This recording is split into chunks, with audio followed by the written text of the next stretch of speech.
Bonsoir à tous, bonsoir Karine. Bonsoir à tous, bonsoir mon cher Pascal. Est-ce que je peux vous dire que vous êtes d'une beauté absolument spectaculaire ce soir? C'est gentil, merci.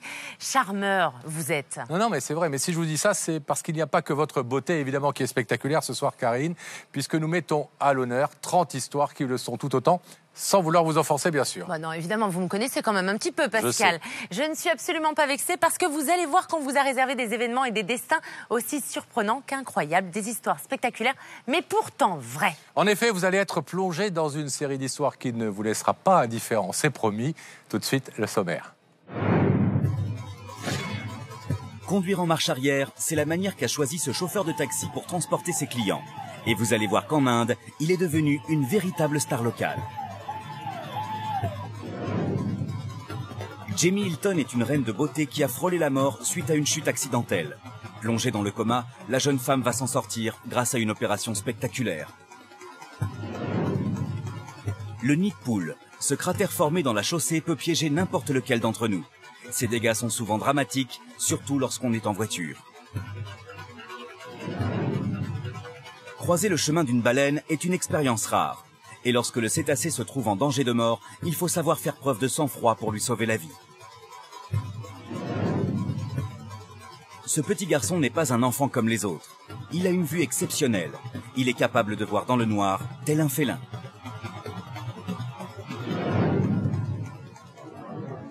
Avouez que ça donne envie. On démarre tout de suite avec cette première histoire. Après une chute de 9000 mètres, une jeune femme de 17 ans a réussi à défier les forces de la nature dans la jungle péruvienne. Suite à un crash d'avion dont elle a été victime, elle a pu survivre à ce terrible accident en faisant preuve tout simplement d'un courage exceptionnel. Puis vous allez découvrir l'incroyable histoire d'une grande star et pas des moindres. Un peu comme vous, Karine. Ah non, là il s'agit quand même d'une très grande star. Il s'agit de l'actrice Nicole Kidman qui aurait mieux fait ce jour-là de laisser sa doublure prendre sa place. Regardez. Juliane Köpke est une miraculée. Éjectée d'un avion qui a explosé à 9000 mètres d'altitude, elle a non seulement survécu à la chute, mais aussi réussi à sortir seule de l'une des forêts les plus dangereuses du monde.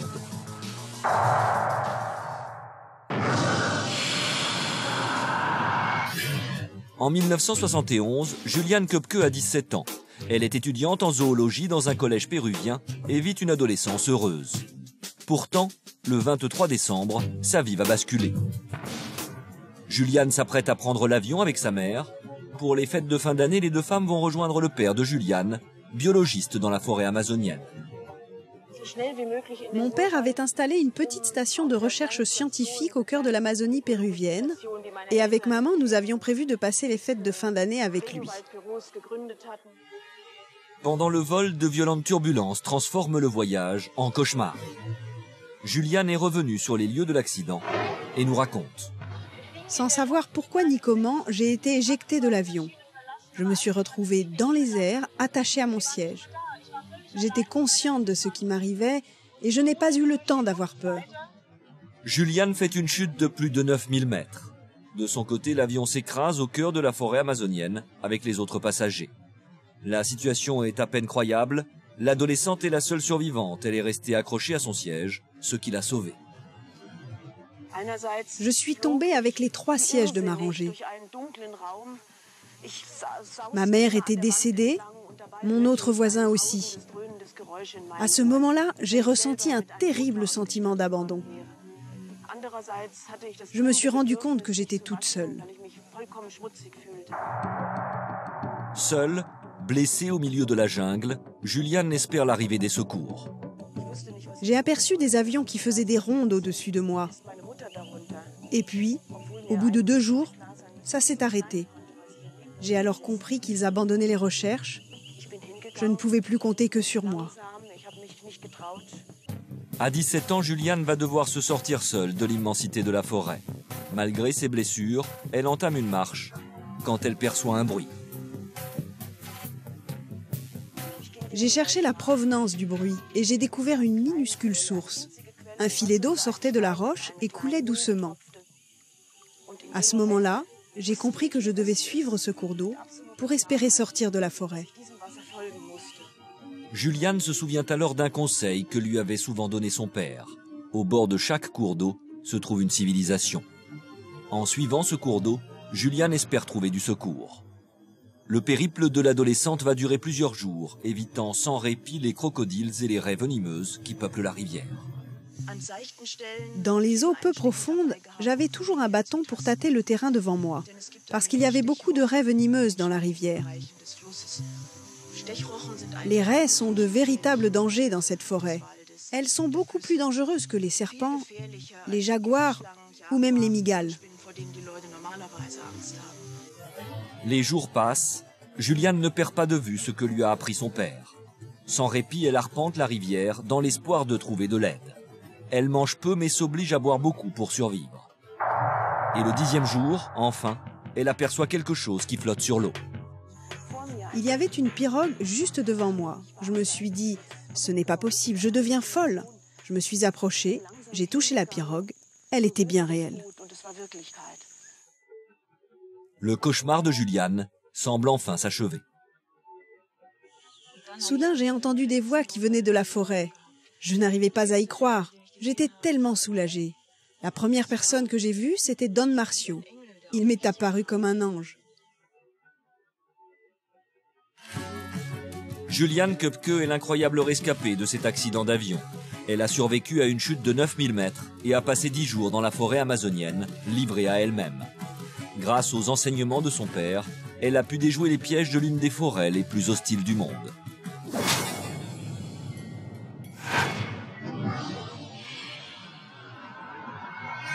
Nicole Kidman est probablement la plus grande star féminine actuelle. Elle est aussi célèbre pour son aventure hollywoodienne que pour son élégance légendaire. Tout semble lui sourire, pourtant, cette belle histoire a bien failli connaître un chapitre des plus sombres. Janvier 2007, nous sommes à Hollywood sur le tournage de The Invasion, un film dont Nicole est la vedette aux côtés du nouveau James Bond, Daniel Craig. Nicole tourne une scène d'action, elle est au volant de sa voiture pour une course-poursuite.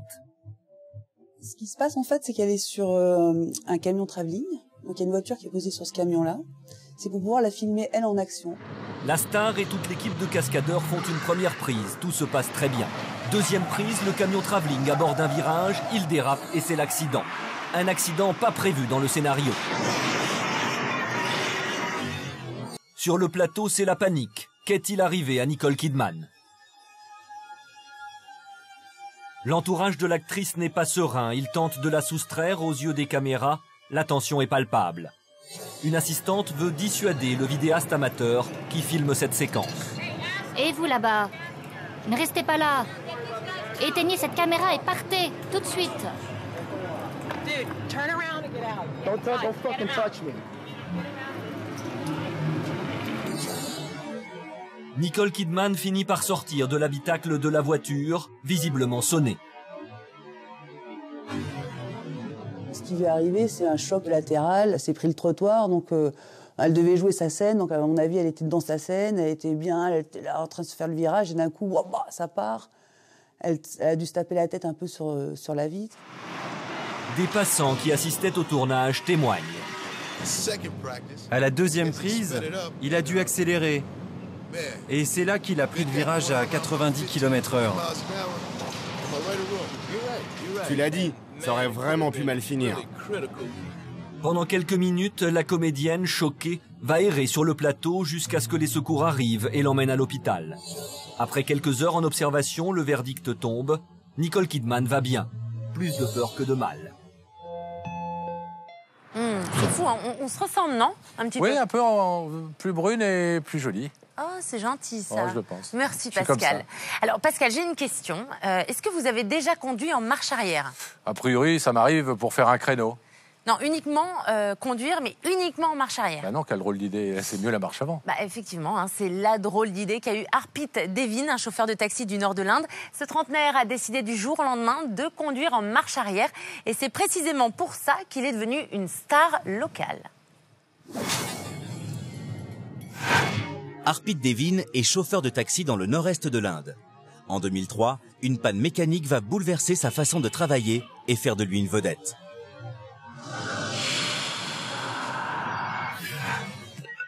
Nous sommes au nord-est de l'Inde, à Bathinda, dans le Punjab. Arpit Devin a 30 ans et exerce le métier de taxi. Mais c'est aussi une célébrité locale. Tout a commencé par un petit problème mécanique. En 2003, alors qu'il se trouve loin de chez lui, la boîte de vitesse de sa voiture se bloque. Je ne pouvais pas rouler. J'étais loin de la ville et sans argent. Alors j'ai conduit en marche arrière tout le trajet pour rentrer chez moi.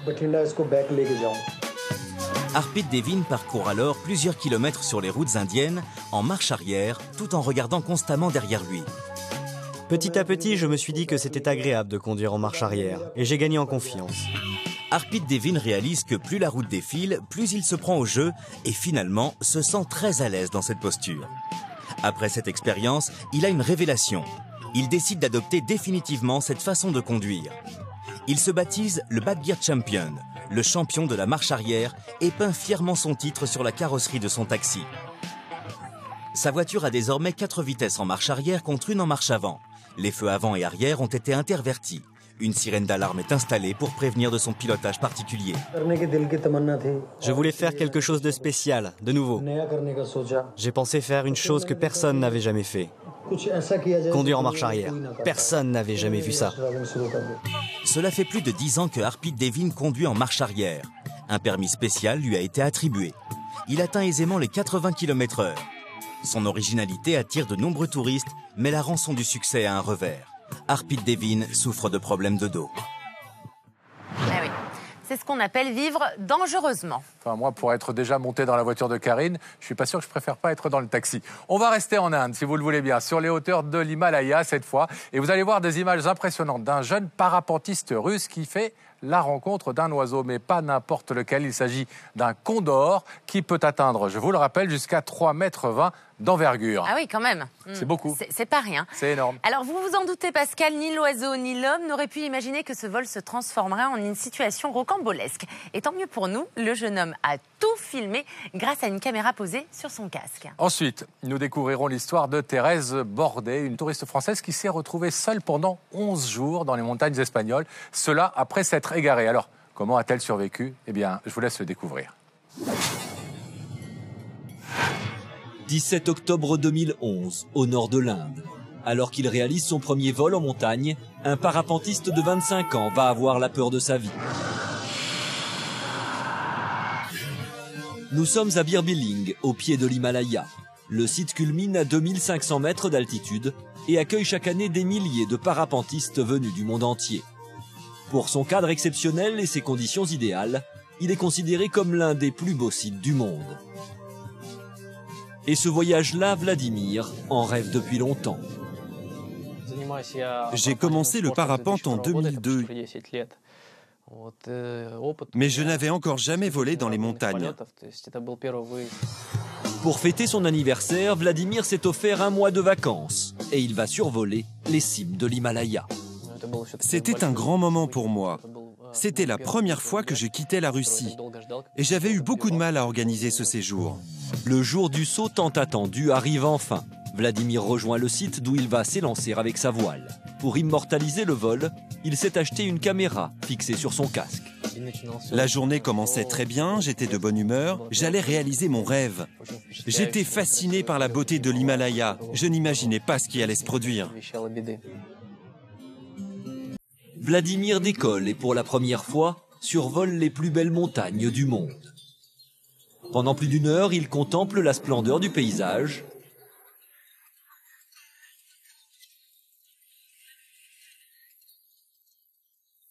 Mais tout à coup, le condor avait l'avant du corps tout blanc, et comme il est sorti d'un nuage blanc lui aussi, je ne l'ai pas vu.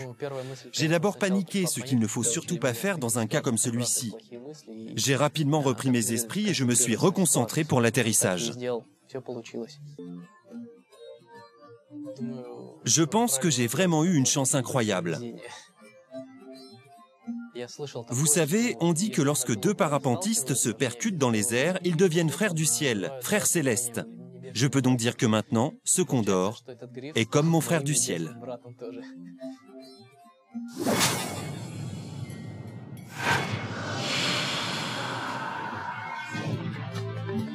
C'est à l'Écousse, un petit village breton, que vivent Thérèse et Marcel, deux sexagénaires passionnés de randonnée et de nature. Le 26 juin 2009, le couple participe à une randonnée dans le parc d'Ordesa, dans les Pyrénées espagnoles. Mais en début d'après-midi, Thérèse décide de partir seule en éclaireur pour repérer un nouveau sentier. Les randonneurs ne s'inquiètent pas, ils doivent la rejoindre dans quelques heures. Mais en fin de journée, Thérèse n'est toujours pas en vue. L'alerte est donnée.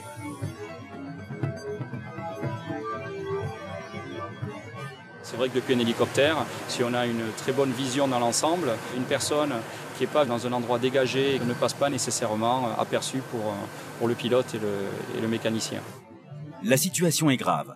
À 61 ans, Thérèse est seule dans la montagne. Elle n'a emporté ni eau ni vivres. Le site est accidenté et extrêmement sauvage. Les ravins sont profonds et malgré la saison estivale, la température chute d'1 degré toutes les heures. Dès le lendemain matin, les gardes civils espagnols se dispersent dans la montagne et quadrillent une large zone. Mais Thérèse Bordet reste introuvable. Un jour, 2 jours, 3 jours. La situation n'évolue pas. Comment cette femme s'en sort-elle? Je m'étais fabriqué un abri pour la nuit. Je sortais vers 9h. 8-9 heures, l'heure des passages de l'hélicoptère. Je prenais l'eau dans le torrent, puis je la filtrais avec un mouchoir. Le 29 juin, pour les secours, le cap fatidique des 3 jours est passé. Donc quand on est perdu en montagne, au bout de 3 jours, si effectivement les secours n'ont pas retrouvé la personne, il y a très peu de possibilités de la retrouver vivante. C'est vraiment les premières heures qui sont les plus importantes. Mais ils n'abandonnent pas. Thérèse est en danger de mort. Ils doivent la retrouver coûte que coûte. Quand on est dans une situation comme ça, une situation difficile, le plus important c'est le mental, c'est effectivement la volonté de vivre, la capacité intellectuelle, morale à vouloir faire face, à vouloir survivre, à vouloir s'accrocher à la vie. Et je crois que de ce point de vue, Thérèse a effectivement affiché une volonté réelle de vivre et de survivre. À aucun moment, Thérèse ne cède à la panique ni même au désespoir. Et 11 jours après sa disparition, elle est enfin repérée. Notre plus grande surprise a été de la retrouver vivante malgré les conditions climatiques très dures qu'elle a traversées. Presque tous les après-midi, il y a eu de l'orage et de la grêle. C'est vrai que retrouver quelqu'un après 11 jours dans des conditions de santé comme celle de Thérèse, c'est quelque chose qui est absolument exceptionnel. Notre miraculée a retrouvé les siens, mais elle s'en veut surtout pour l'angoisse qu'elle a fait subir à ses proches. Je m'excuse pour les soucis parce que c'est pas facile pour eux non plus. C'était sûrement encore plus dur pour eux. Ils devaient passer une journée à admirer la plus belle des courses de voile. Mais les passagers de cette vedette vont vivre un cauchemar.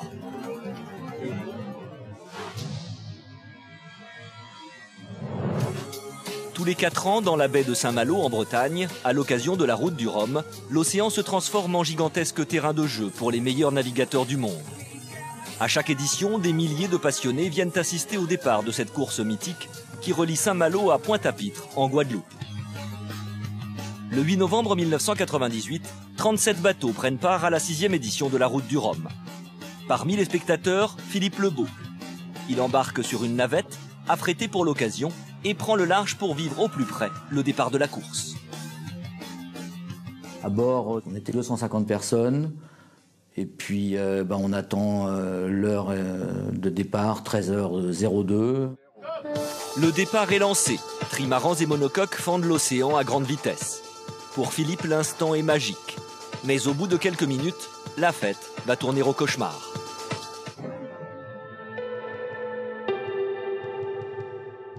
Voilà, c'est un bateau qui est en train de prendre feu. J'espère simplement que ça va bien se passer parce que c'est un bateau sur lequel il y a énormément de gens. En direct à la télévision, la salle des machines de la vedette est en feu. Philippe et 257 passagers se retrouvent pris au piège, à 13 km des côtes. Il y a eu un nuage de fumée pas possible et puis en même temps des flammes.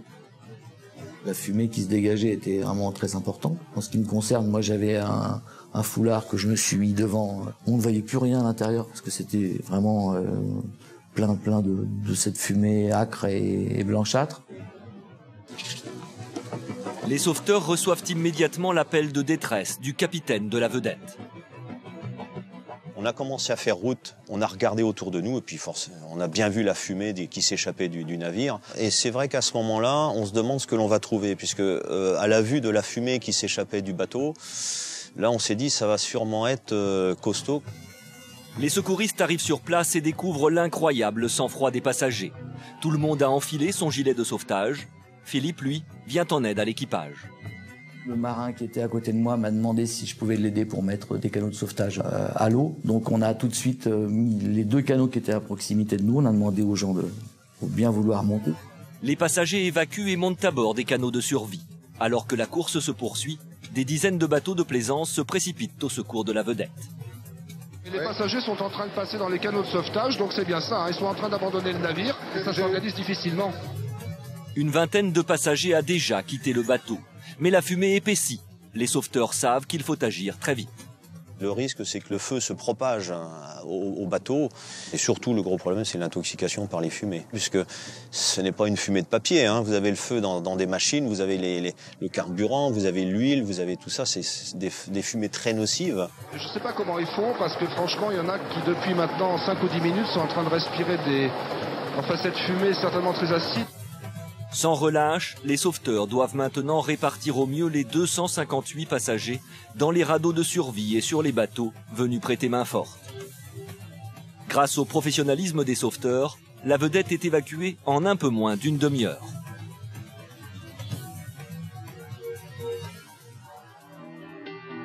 Et une fois les rescapés rapatriés au port, le bilan est à peine croyable. Aucun blessé n'est à déplorer. Ça aurait pu être beaucoup plus grave que ça ne l'a été. Quand on voit le nombre de personnes à bord, 253 passagers, 5 membres d'équipage, on a eu beaucoup de chance. Et en plus d'avoir eu beaucoup de chance, Philippe et les 257 rescapés ont ce jour-là réussi à voler la vedette aux concurrents de la route du Rhum. Allez, nous partons tout de suite en haute montagne. C'est dans le magnifique massif du Mont Blanc que de jeunes grimpeurs se sont lancés dans une ascension mythique, mais pas sans risque. Et oui, tout se serait très bien passé si la météo ne leur avait pas réservé quelques surprises. Ces alpinistes amateurs ont pris des risques et ils se sont retrouvés coincés au péril de leur vie. Contre toute attente, l'histoire, évidemment, se finit bien. Alpes du Nord, dimanche 8 juillet 2007. On est toujours sans nouvelles des 2 jeunes qui avaient entrepris l'ascension du Mont Blanc à plus de 4000 mètres d'altitude. Dans des conditions extrêmes, une angoissante course contre la montre débute pour les secourir. En ce dimanche d'été, William, 18 ans, et Emeric, 19 ans, achèvent la mythique ascension du Mont Blanc, une prouesse déjà réalisée un an plus tôt. Ces passionnés ne sont pas des novices. Mais ce jour-là, leur aventure aurait pu tourner à la catastrophe sans l'intervention de l'équipe de secouristes. Le pilote Richard Père est l'un d'entre eux. La montagne est imprévisible, une situation est idyllique et devient un cauchemar, voire un enfer 1 heure après. Le brouillard qui sévit ce jour-là crée une visibilité de moins de 10 mètres. Et en progressant en ski, rapidement, on tombe dans des impasses, quoi. Complètement désorientés, nos 2 alpinistes se sont donc perdus. Par chance, ils sont munis de téléphones portables et peuvent ainsi alerter les secours. Notre décision a été rapidement prise de prendre 2 secouristes et de les monter le plus haut possible. Malheureusement, on n'a pas pu aller au-delà de 3100 mètres. Le temps est exécrable, l'hélicoptère ne peut plus progresser. 2 secouristes sont déposés à plus de 1000 mètres des alpinistes en perdition. Plusieurs heures d'ascension les attendent encore. Comble de malheur, un terrible orage s'abat sur la région. Les recherches sont interrompues. Les secouristes s'abritent dans un refuge à 3800 mètres d'altitude. Ils laissent derrière eux des fanions plantés tout au long de leur trajet pour permettre à William et Emeric de retrouver leur chemin. Mais pour l'heure, le pire est envisagé, car le contact téléphonique est rompu. Je leur ai donné des consignes de survie, d'économiser l'alimentation, de mettre le portable au chaud. Et puis, depuis plus de contact, on essaye de laisser des SMS ou des messages, mais on ne sait pas s'ils sont lus ou reçus de leur part. Nous, deux jeunes, parce que essentiellement le malégule des montagnes qui peut créer un œdème cérébral. Donc, œdème cérébral, ça entraîne forcément la mort. Heureusement, avant que la batterie de son téléphone ne rende l'âme, le père d'Emeric a eu le temps de leur donner un dernier conseil. S'enterrer pour surmonter la nuit glaciale qui les attend et ne pas succomber à l'hypothermie. Le lendemain, profitant d'une accalmie, ils remarquent l'un des fanions laissés par les gendarmes. Cet itinéraire balisé les mènera au refuge où les secours les accueillent. Ils y passeront la nuit et après 48 heures d'angoisse, c'est la délivrance. Nous sommes très heureux d'avoir nos enfants saufs, qui se sont bien débrouillés malgré tout. C'est beaucoup d'euphorie, c'est beaucoup de joie qui nous remplit. Moi-même, j'ai un fils qui a leur âge, qui a 18 ans, qui pratique la montagne. Et je transpose facilement cette situation. Et je me dis qu'un jour, si mon fils en a besoin, j'aimerais bien que des gens se comportent comme moi j'ai essayé de me comporter vis-à-vis d'eux. Grâce aux secouristes, Emeric et William ont pu rejoindre leurs proches, bien conscients d'avoir échappé au pire. La première nuit s'est passée à peu près, au bout d'une deuxième nuit, ça aurait été vraiment très très dur. On a essayé de s'organiser avec ce qu'on avait, de récupérer nos affaires pas trop mouillées, de s'isoler de la neige, etc. Puis après, on s'est débrouillé pour se coller bien tous les deux. Et puis voilà, quoi. Après, il faut se réveiller, enfin, faut ne pas s'endormir surtout. Donc, on fait chacun attention à l'autre. Tout finit donc bien pour ces deux jeunes sportifs, dont la bonne étoile brillait ce jour-là. Allez, surtout, ne bougez pas, nous allons revenir dans un tout petit instant pour la suite des 30 histoires spectaculaires. Ces 4 rameurs anglais partaient pour la bonne cause. Ils n'imaginaient pas une seconde sauver une vie sur leur passage.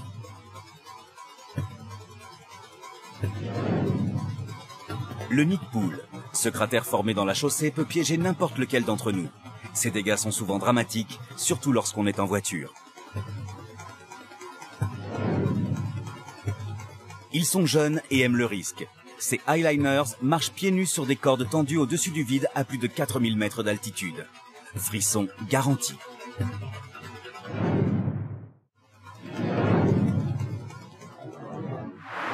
Merci de passer cette soirée avec nous sur TMC. Bienvenue pour la suite des 30 histoires spectaculaires. Nous vous proposons ce soir de découvrir des situations exceptionnelles, souvent racontées par les témoins eux-mêmes. Alors, est-ce que vous savez ce que c'est le pop, Karine? Non, parce qu'elle voulait dire la pop. La pop, évidemment, c'est un courant musical. Non, vous n'y êtes pas du tout. Je vais vous montrer. Vous avez confiance en moi, Karine? Bah oui. Alors, mettez votre doigt dans ma bouche. Si, allez-y, votre index. C'est vrai? Ouais.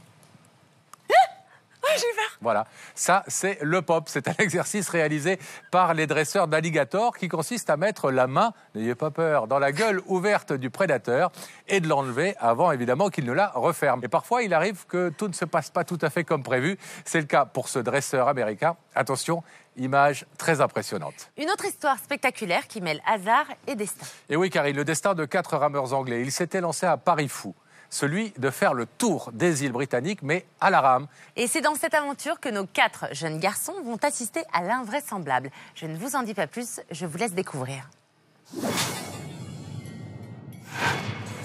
Dans ce parc animalier, la vedette est un alligator répondant au prénom de Chester. Et ce jour-là, Chester va rappeler à tout le monde pourquoi on le surnomme le mangeur d'hommes.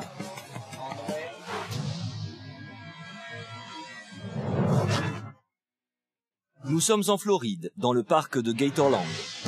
Kenny Danbury se prépare au métier de dresseur d'alligator.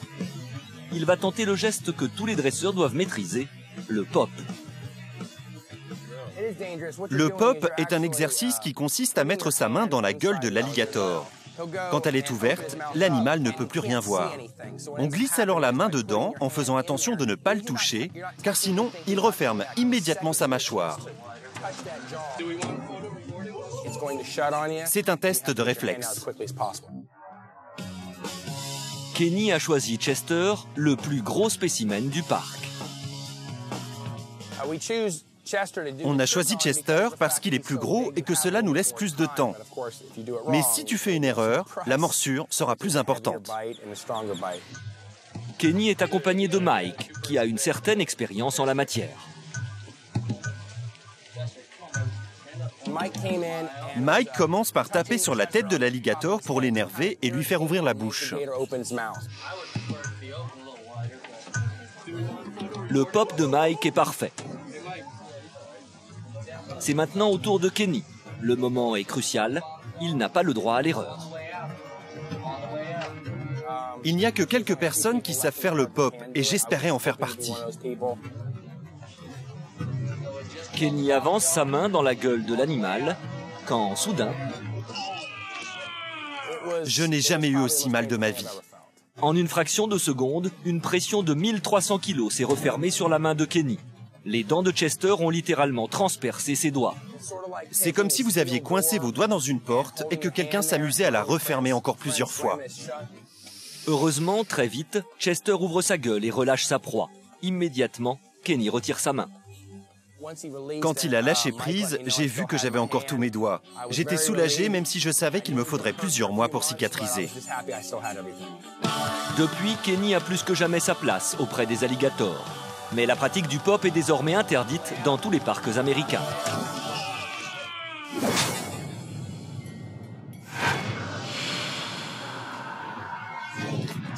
3 août 2009, effervescence sur les bords de la Tamise à Londres. 4 hommes se préparent à entrer dans l'histoire. Ils vont tenter le record du tour des îles britanniques à la rame. Le but, récolter des fonds pour une cause associative contre le cancer. Les Britanniques Oliver, Will, Nick et Rob embarquent donc à bord du British Orchid pour une aventure inédite. Et c'est en cadence et dans la bonne humeur que le voyage commence. Un seul et unique objectif, ramer, ramer et encore ramer. C'est le 2e jour, il est 6 h du matin. Nous sommes le 7e jour, on est samedi. Alors, ça fait quoi de battre un record du monde? Les jours se succèdent, mais après le beau temps, la tempête. Les 4 sportifs ne perdent rien de leur détermination et affrontent vaillamment les caprices du temps. Mais le 11 août 2009, après 9 jours d'une course acharnée, alors qu'ils naviguent au large de l'Irlande, ils vont être les témoins d'un événement invraisemblable. Alors qu'ils se croient seuls au milieu de la mer, ils sont alertés par un bruit aussi subit que violent. Allô, ici l'Orchid. On a entendu une sorte d'explosion. On dirait que quelque chose a heurté la mer. Quelque chose vient de tomber dans l'eau.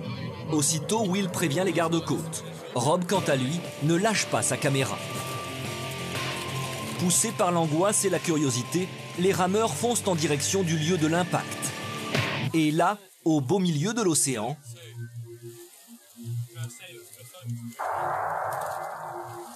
ils découvrent un homme juché sur l'aile de son avion.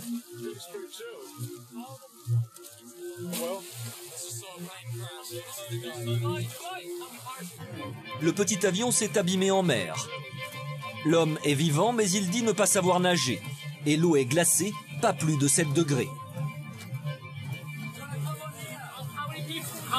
Vous étiez combien à bord? Je suis tout seul. Appelez les secours. C'est fait, ne vous inquiétez pas.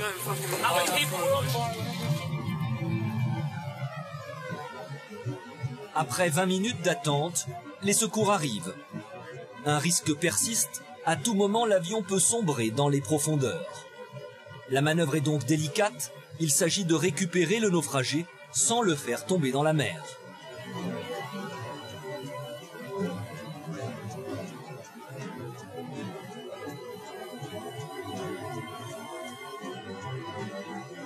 Grâce à la dextérité du pilote de l'hélicoptère et à l'agilité du sauveteur, en quelques secondes, la mission est accomplie.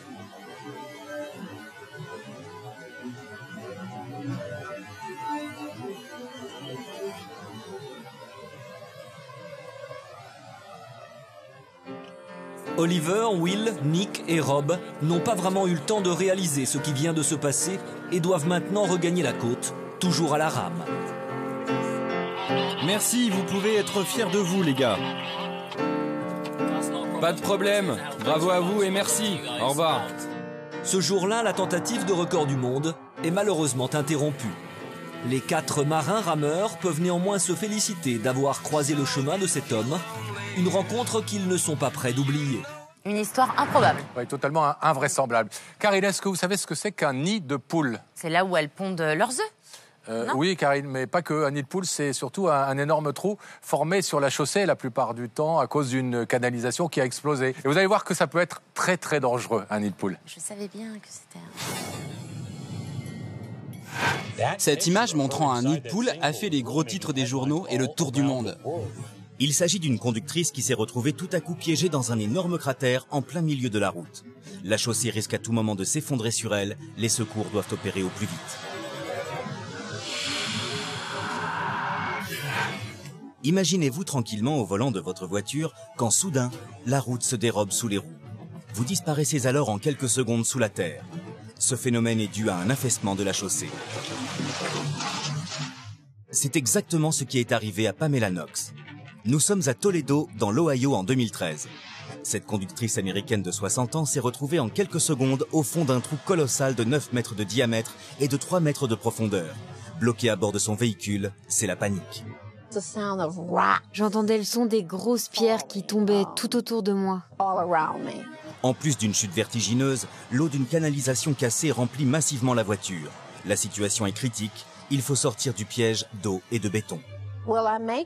Je me demandais si j'allais m'en sortir. J'étais inquiète. J'avais le sentiment que je pouvais mourir. La circulation est bloquée. L'équipe de sauveteurs doit extraire au plus vite la passagère prise au piège dans sa voiture. Les pompiers descendent à l'intérieur du trou à l'aide d'une échelle. Pamela Knox est heureusement consciente, mais le temps presse. À tout instant, la chaussée menace de s'effondrer à nouveau. Et alors que les pompiers venaient juste de me sortir du trou, un bout de trottoir s'est effondré sur ma voiture. C'était vraiment moins une. Pamela Knox est prise en charge par les secours. Elle ne souffre miraculeusement que de blessures mineures. Mais comment un tel cratère a-t-il pu se former en plein milieu de la route ?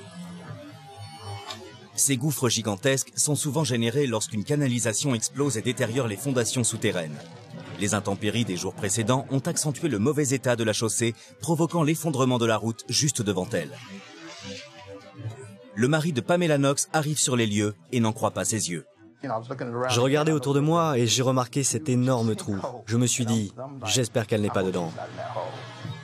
Plus de peur que de mal pour Pamela Knox, qui a eu beaucoup de chance ce jour-là. C'est un miracle. C'est un vrai miracle que je sois sortie de là vivante.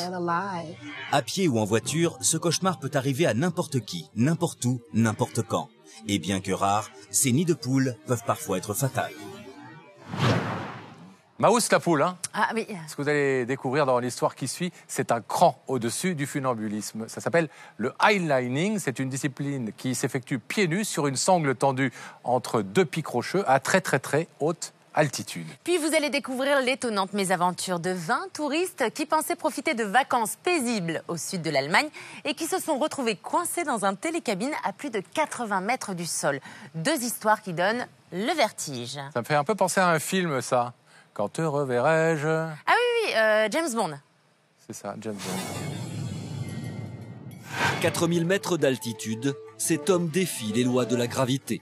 Il joue les funambules entre 2 montagnes, oubliant les centaines de mètres qui le séparent du sol. Quand on est là-haut, on se bat contre soi-même, quoi.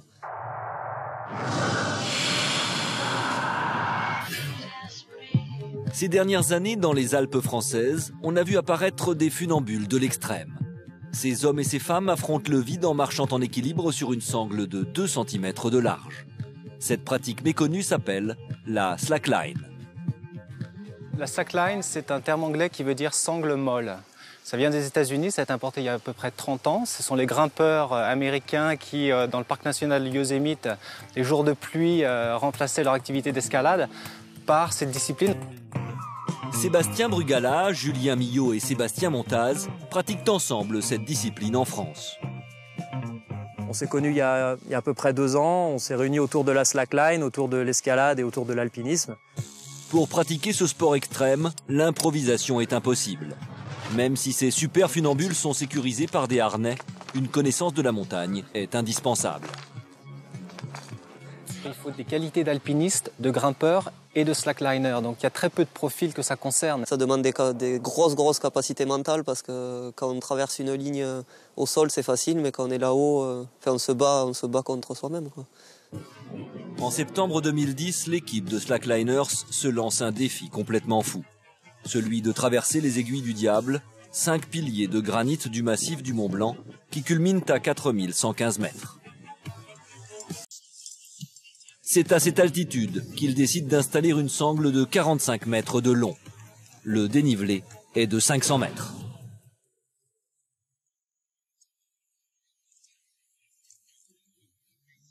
Dès lors qu'on est en hauteur, qu'il n'y a plus de repères visuels, qu'il y a un vide qui est omniprésent, là c'est une autre dimension. C'est un rush d'adrénaline qui est sans équivalent, en tout cas pas pour moi, quoi. Une fois en équilibre sur la sangle, une règle d'or. La chose surtout à ne pas faire, c'est regarder en bas, puisque si on tombe, voilà, c'est fini, quoi. Pour les 3 hommes, c'est un défi. Ils n'ont jamais franchi un précipice de 45 mètres de long. Plus la ligne est longue, moins on a de repères et plus on se sent tout nu au milieu de la ligne. La sangle ne réagit pas de la même manière. C'est beaucoup plus dur en fait de tenir en équilibre. Et on se demande qu'est-ce qu'on fait là, quoi. Et après des jours de préparation, le rêve se concrétise. L'impossible traversée commence.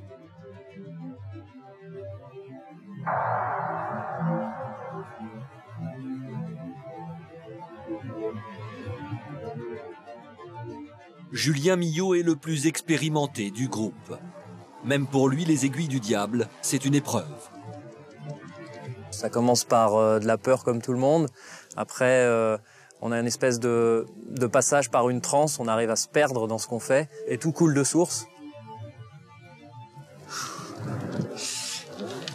À la fin, on exulte parce qu'on a réussi ce qu'on a fait et c'est génial de se dire qu'on a tout simplement marché sur une sangle de 2 cm de largeur au-dessus du vide.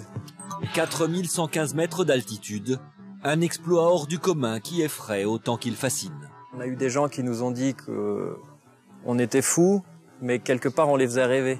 Toujours plus haut, toujours plus fort, ces funambules de l'extrême n'ont en effet pas fini de nous transporter. Ils voulaient simplement visiter la Bavière et découvrir le plus beau des panoramas. Pourtant, leur journée de détente a tourné au cauchemar. J'ai vraiment cru que j'allais mourir.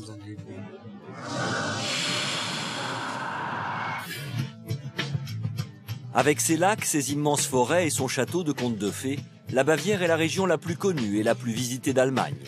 Hiver comme été, ils sont plus de 2000 à emprunter chaque jour le téléphérique du Tegelberg.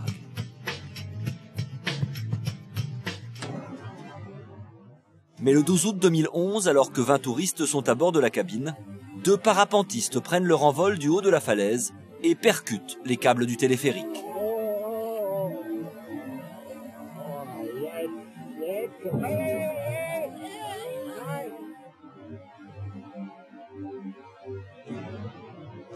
Le parapente s'est emmêlé dans les câbles du télécabine. Par chance, les 2 hommes n'ont rien eu, mais il était impossible de faire repartir le téléphérique. Dans 12 mètres carrés, les 20 passagers, dont 5 enfants, se retrouvent bloqués à 80 mètres du sol. Une mésaventure qu'ils ne sont pas prêts d'oublier. Quand tout s'est arrêté et qu'on a vu le vide sous la cabine, j'ai cru ma dernière heure arriver. C'était vraiment très angoissant. Aussitôt, une cellule de crise est activée avec les pompiers, les secouristes et les médecins de la région. Un premier hélicoptère décolle pour évacuer les touristes prisonniers. Le sauveteur est descendu en rappel, mais des rafales de vent l'empêchaient d'approcher du téléphérique. À tout moment, il risquait de taper contre la cabine. La situation était encore plus périlleuse, car le vent poussait l'appareil vers la paroi rocheuse. Ces conditions rendaient l'intervention trop dangereuse. On a donc pris la décision d'annuler l'opération de sauvetage. Pour les 20 passagers bloqués dans les airs depuis déjà plus d'1 heure, l'heure est grave. Surtout que le jour commence à tomber sur la vallée. Certains étaient terrorisés à l'idée de passer la nuit dans la cabine. Et une femme n'arrêtait pas de dire que le câble du téléphérique allait finir par céder. Dans la cabine, on a du mal à envisager sereinement la suite des événements. Pour détendre l'atmosphère, on s'est tous mis à jouer à ni oui ni non, ce qui a redonné le sourire aux enfants. Et pour garder le moral, on se partageait l'eau et la nourriture que l'on avait dans nos sacs. On essayait surtout de garder notre calme. Les heures passent, la cabine ne redémarre pas. Un médecin est tout de même élytroyé et réussit à déposer des couvertures et de la nourriture pour la nuit. Mais le manque de place oblige les passagers à se relayer pour étendre leurs jambes ou même simplement s'accroupir quelques instants. Pour passer le temps, je fermais les yeux en espérant dormir un peu. Mais vu les conditions, c'était impossible. D'ailleurs, personne n'a réussi à dormir. La fatigue, le manque de place, le froid, la nuit, la peur du vide, rien n'épargne ces naufragés des cimes. Mais après 17 heures d'attente et une nuit d'angoisse, au petit matin, le vent se calme et permet enfin aux hélicoptères de décoller. Lorsque j'ai vu l'hélicoptère arriver, j'ai été soulagée. Pendant 2 heures, sans relâche, les passagers sont élytroyés, un par un.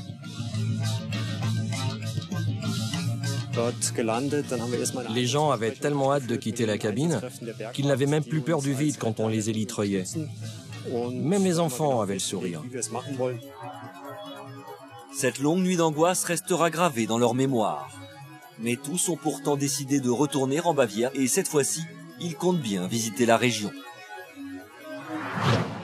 À présent, nous allons nous intéresser à un héros pas tout à fait comme les autres. Il est 8 heures du matin quand Arthur et sa maman vont avoir un accident de voiture. Et vous allez voir que du haut de ses 8 ans, eh bien, le petit garçon a fait preuve d'un sang-froid impressionnant qui lui a tout simplement permis de sauver la vie de sa maman.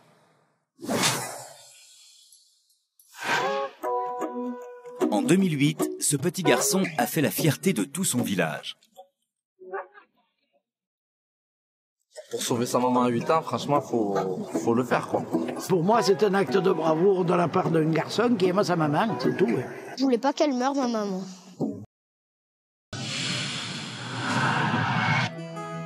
Vaison-la-Romaine, dans le Vaucluse. Arthur rentre de l'école. Il ressemble à tous les petits garçons de son âge. Pourtant, à 8 ans, c'est déjà un héros. Le 3 mai 2008, Arthur et sa maman ont rendez-vous chez le dentiste. Ils n'ont que quelques kilomètres à parcourir. La voiture roule doucement et les conditions météo sont bonnes. Mais au bout de quelques minutes de route... Tellement que j'ai eu peur, j'ai fermé les yeux, j'ai mis mes bras comme ça et ça m'a évité de me taper la tête contre le siège. Malgré la violence du choc, Arthur est indemne. Mais sur le siège avant, sa maman est inconsciente. Sa tête est coincée contre la portière. Elle ne peut plus respirer. J'ai pensé qu'elle était morte, mais j'ai arrêté de le penser parce que je me disais que si je le pensais trop, eh ben ça allait s'arriver. Arthur fait preuve d'un grand sang-froid. Il déplace la tête de sa maman pour qu'elle puisse à nouveau respirer. En fait, j'ai regardé et après j'ai poussé de toutes mes forces. Je pense que sans l'intervention d'Arthur, je pense qu'elle n'aurait pas pu retrouver sa respiration. Je ne pense pas qu'elle serait revenue à elle sans ses gestes. Enfin, sans jamais céder à la panique, l'enfant prévient les secours. Ce qui est le plus impressionnant, c'est qu'il ait fait ça avant de se sauver lui-même. Il est resté dans la voiture. Il a d'abord essayé de porter des gestes à sa mère. Et après, il a pensé à lui. Il est sorti. La voiture aurait pu... Il ne savait pas où est-ce qu'il était. Elle aurait pu basculer, elle aurait pu prendre feu. Donc il a d'abord fait tous ses gestes avant de penser à lui et de sortir. Je l'ai fait sans réfléchir. J'ai tout fait d'un coup. Je ne savais pas ce que j'avais fait en fait. Ça allait tellement vite que même je pourrais même pas le refaire maintenant. Ce jour-là, Arthur a fait la une de la presse locale. Je pense que c'est très bien et qu'il en faudrait plus. C'est courageux parce que de toute façon, je sais qu'il y en a même des plus grands, je pense qu'il l'aurait pas fait. C'est courageux. Et puis que ça serve d'exemple aux autres. Le 13 janvier 2009, devant une foule d'admirateurs, Arthur a reçu la médaille du courage et du dévouement. Ça, je ne l'oublierai jamais, ça c'est sûr. Je suis peut-être l'enfant, peut-être un des enfants les plus fiers du monde. Très fier de cet acte héroïque qui a permis de sauver sa maman, Arthur s'est découvert une vocation. Il en est sûr, quand il sera grand, il sera pompier.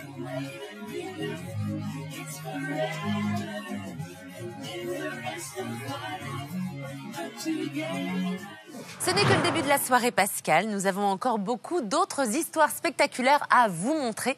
On se retrouve tout de suite pour la troisième partie de cette émission. Le 13 février 2010, pendant une compétition sportive, 2 vagues gigantesques et inattendues ont déferlé sur les spectateurs venus observer des surfeurs en Californie. Tombé du 47e étage, ce laveur de vitres new-yorkais a miraculeusement échappé à la mort. Croiser le chemin d'une baleine est une expérience rare, et lorsque le cétacé se trouve en danger de mort, il faut savoir faire preuve de sang-froid pour lui sauver la vie.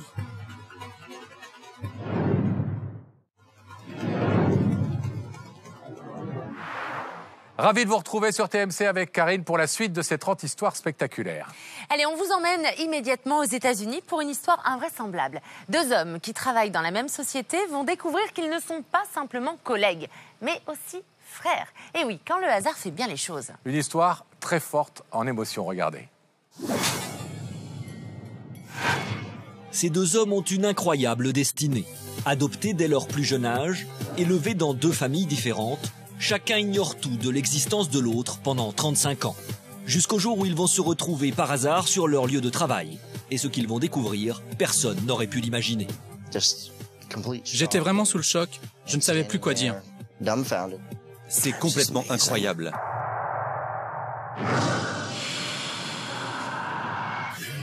Nous sommes à Waldoboro, une petite ville du nord-est des États-Unis.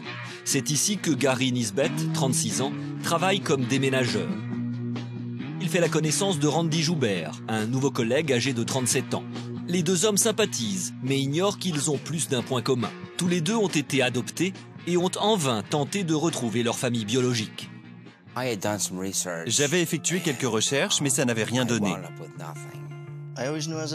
Je savais que j'avais été adopté et j'avais appris que j'avais un frère biologique qui était né 11 mois après moi, le 10 juin 1974. Mais impossible de le retrouver, car il avait été lui aussi adopté et avait changé de nom. Leurs recherches n'aboutissent pas jusqu'à ce jour de juillet 2010, où les 2 hommes se retrouvent à travailler ensemble, au quotidien, dans la même entreprise. Très vite, leur ressemblance éveille la curiosité.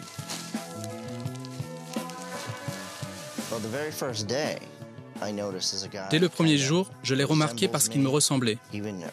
Ses lunettes, son physique. Mon patron m'a dit, on dirait que vous êtes 2 frères.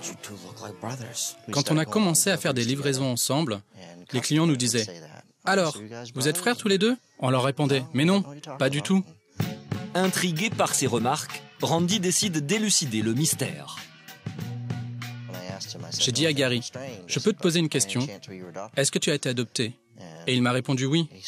Ensuite, je lui ai demandé, quel jour es-tu né? J'ai dit le 10 juin 1974. Et c'est là que j'ai compris. Je n'arrivais pas à y croire. Ensuite, il m'a donné le nom de sa famille biologique et c'était le même que le mien. Je suis ton frère, Gary.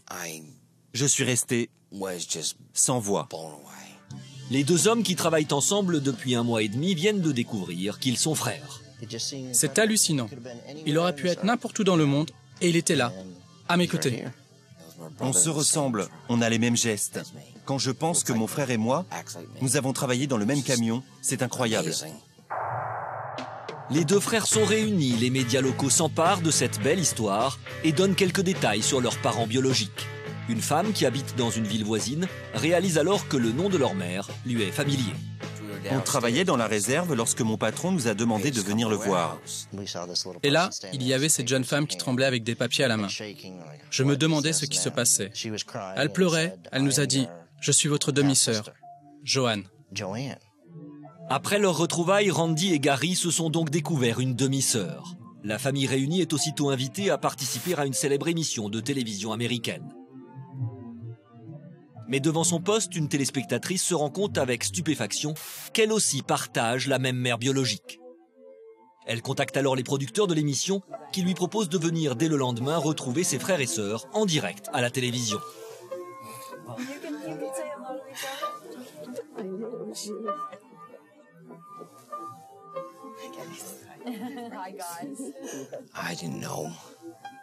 Je ne savais plus quoi penser, plus quoi dire.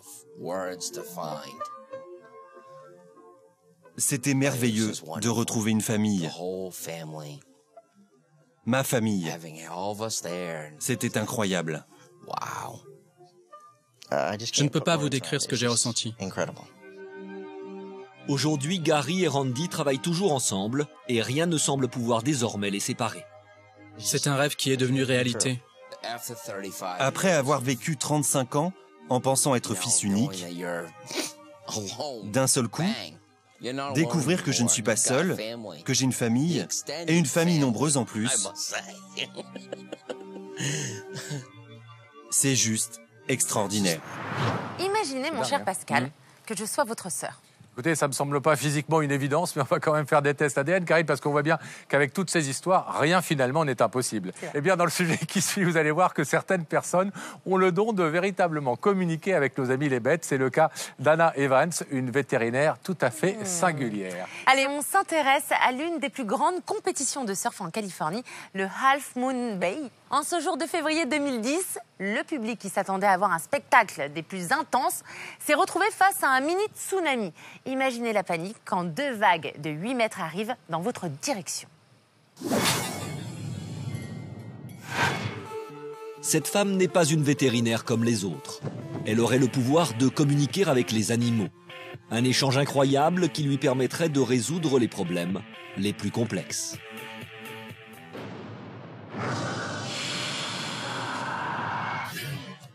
Nous sommes à Fleurier, à quelques kilomètres de la frontière franco-suisse. C'est ici que vit Marilyn. En 2002, cette passionnée de chevaux fait l'acquisition de 2 juments.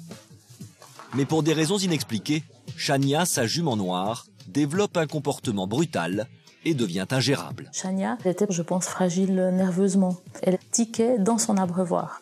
Ça veut dire qu'elle frappait avec son museau. Elle frappait le déclencheur de l'abreuvoir, ce qui faisait un bruit d'enfer. Et puis vraiment, c'était très désagréable. Elle faisait ça toutes les nuits. Pendant 3 ans, Marilyn met tout en œuvre pour calmer sa jument. Mais elle n'y parvient pas. La propriétaire ne veut pas s'en séparer, mais elle commence à perdre espoir. En dernier recours, Marilyn fait appel à une femme dont elle a entendu parler qui aurait des facultés extraordinaires. Cette femme, c'est Anna Evans, une vétérinaire hors du commun qui, par le simple fait de la penser, pourrait communiquer avec les animaux. Anna Evans interrogerait les animaux pour connaître leurs états d'âme. Et plus incroyable encore, ses interlocuteurs lui répondraient. La plupart du temps, quand je communique, ce sont pour des questions tout à fait générales. Est-ce que ce cheval va être adapté pour tel type de travail? Comment nourrir un animal? Comment s'entend-il avec les autres? Le langage qui est utilisé, ça n'est pas les mots, ça n'est pas les gestes, ce sont les perceptions. On se rapproche de la télépathie. Les perceptions, ce sont des flashs visuels. Ça peut être aussi des choses qu'on entend, ça peut être des odeurs et pourquoi pas un goût. Un langage silencieux qui ne passerait que par la pensée. Sur le moment, Marilyn est sceptique. J'étais même plus que sceptique, je suis un petit peu réfractaire, je dois avouer. Je suis arrivée en me disant, mais qu'est-ce que ça va être? Qu'est-ce qu'on va nous raconter? C'est pas possible, une chose pareille. Comme elle l'a fait il y a 5 ans avec Shania, Anna Evans nous montre aujourd'hui comment elle est entrée en communication intuitive avec la jument.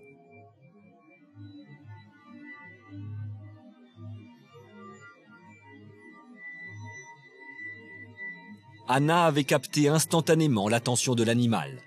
Un dialogue silencieux semblait s'être installé avec elle. Anna se faisait l'interprète de la jument.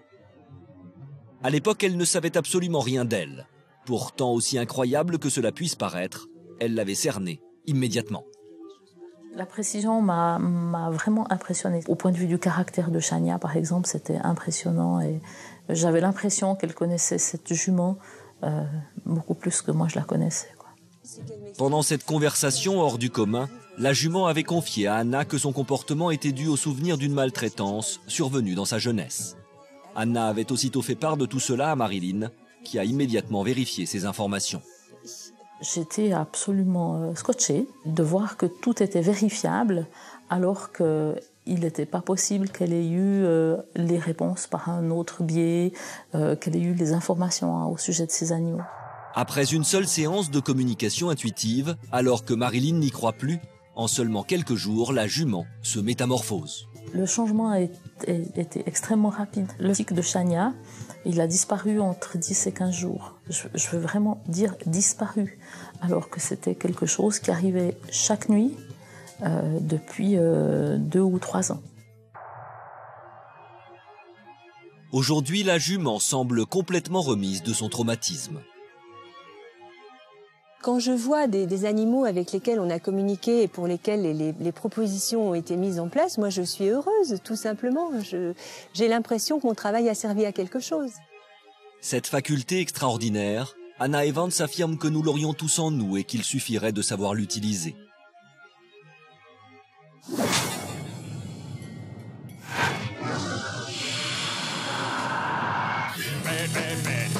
Baie de San Francisco, en Californie. La Half Moon Bay est réputée pour abriter les vagues les plus dangereuses de la planète. Pouvant atteindre la hauteur d'un immeuble de 4 étages, elles sont le fantasme des surfeurs. Tous les ans, ils s'y retrouvent pour la Mavericks Cup, un rendez-vous incontournable. Ce jour-là, Dan Kerels et Betsy Foreman sont venus en simples spectateurs. Le plan d'eau était très agité. J'étais vraiment impressionnée par les vagues. Elles arrivaient de partout et étaient vraiment très grosses. Tyler Short est venu filmer l'événement. Cet habitué des compétitions préfère d'abord rester en retrait, quand tout à coup... Soudain, j'ai vu une énorme vague se former et se diriger droit sur nous. J'ai mis ma caméra en route et la vague est arrivée.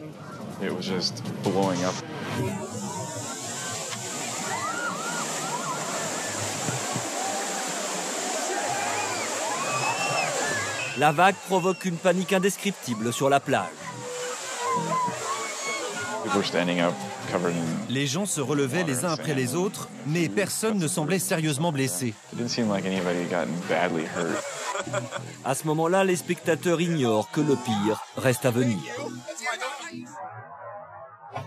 Tyler, lui, préfère remonter sur les rochers pour continuer à filmer la compétition.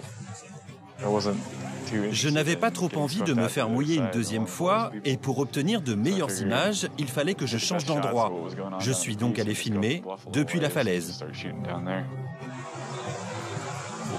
Le public a également rejoint les rochers situés au-dessus de la plage.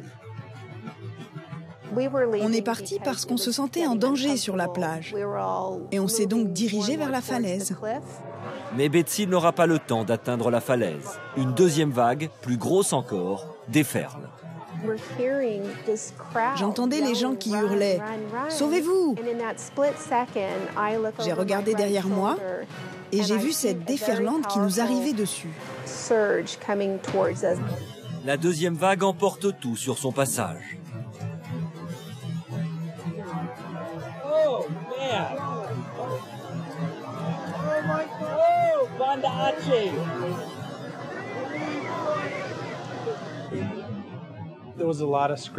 Les gens étaient affolés.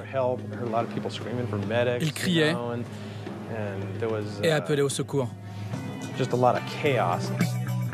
La plage est dévastée, mais contre toute attente, après quelques heures, la compétition de surf reprend. Et pour les courageux qui étaient restés malgré tout, le spectacle fut grandiose. Je vais peut-être m'y mettre au surf sur les vagues aussi. Je pense que ça vous irait bien. Oui. Ouais, je viendrai vous voir. Rendez-vous sur la plage, dans les Landes par exemple, avec mon petit shorty, ça va être très mignon. Allez, à présent en route pour le Montana, c'est lors d'une compétition de scooter des neiges en haute montagne qu'un concurrent va avoir une belle frayeur. On sait qu'il y a des risques d'avalanche, évidemment, plus ou moins élevés quand on fait du hors-piste sur les sommets. Mais lorsque ça arrive, eh bien, il vaut mieux avoir le cœur très très bien accroché. Tout le monde le sait, New York est la ville des gratte-ciel. Certains culminent à 400 mètres de hauteur. Et être le laveur de vitres de ces édifices n'est pas sans risque, surtout quand une nacelle se détache du 47e étage pour venir s'écraser 150 mètres plus bas. Imaginez, Pascal, tomber d'une hauteur pareille, eh bien c'est fatal. Et pourtant, ce jour-là, Alcides Moreno s'en est sorti indemne.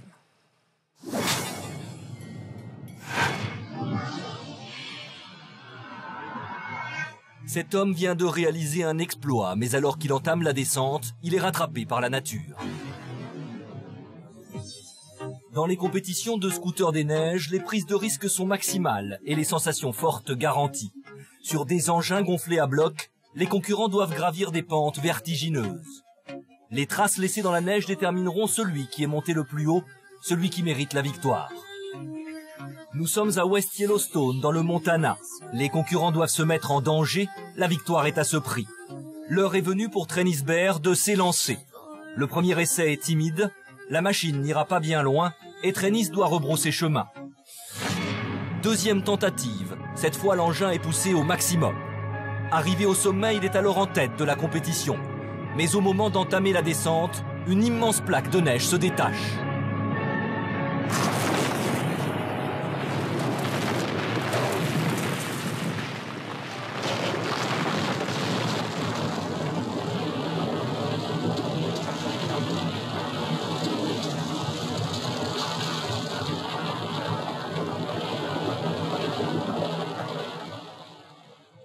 En attaquant son virage, Trennis a déclenché une avalanche fulgurante. Plusieurs tonnes de neige ont déboulé à plus de 200 km/h, entraînant le jeune homme avec une violence inouïe.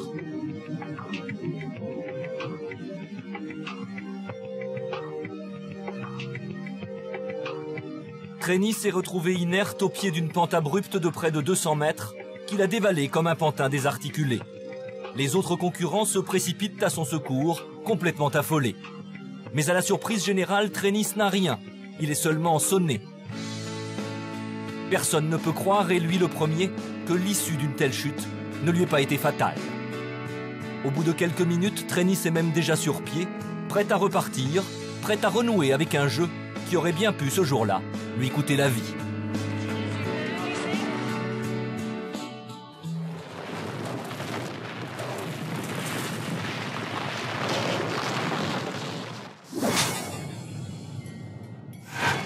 Laveur de carreaux, un métier à risque. Chaque année, de nombreux accidents se produisent. À New York, le destin de 2 frères a basculé.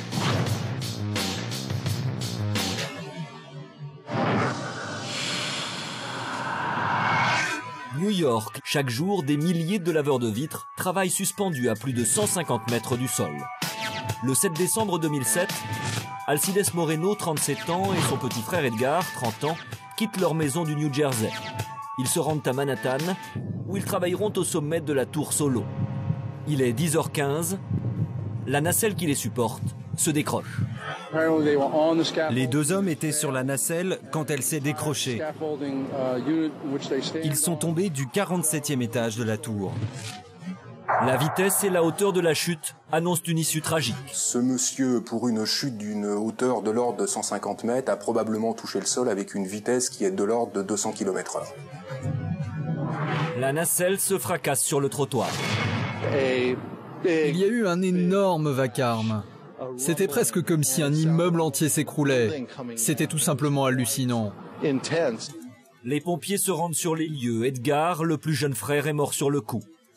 Un verdict sans surprise après cette chute de 150 mètres. Mais alors que les secouristes s'approchent du 2e corps, ils font une impensable découverte. Alcides est en vie. Les chances de survie de ce brave monsieur, statistiquement, c'est 0. Mais voilà, les statistiques sont faites pour être défiées un jour ou l'autre, et ce patient, ayant probablement eu toutes les conditions favorables de son côté, a pu survivre à quelque chose d'exceptionnel. L'état d'Alcides est très préoccupant. Emmené à l'hôpital, il subit 9 opérations successives. Un seul signe permet d'affirmer qu'il est en vie, il respire. 18 jours après la chute, le soir de Noël, Alcides ouvre enfin les yeux. Il voulait toucher mon visage, mes cheveux. J'ai donc pris sa main et je l'ai guidé. Mais apparemment, il avait déjà essayé de faire ça avec l'infirmière. Toutes les personnes dans la chambre ont eu l'air de trouver ça drôle. Quand ils sont sortis, j'ai dit à Alcides, « Tu n'es pas censé faire cela, mon chéri. Tu dois seulement avoir envie de toucher ta femme, pas l'infirmière. » Alcides peut donc bouger, et ce n'est pas tout. Il s'est tourné vers moi et il m'a dit, « Qu'est-ce qui s'est passé ?» En un temps record, Alcides retrouve aussi la parole. Les médecins n'en reviennent pas. Je ne sais plus quel adjectif utiliser. Du jamais vu, extraordinaire. Si vous croyez au miracle, ceci en est un. Après une 10e opération réussie, le laveur de carreaux apprenait qu'il pourrait remarcher très bientôt. Mais le plus grand bonheur d'Alcides, c'est de voir grandir ses 3 enfants.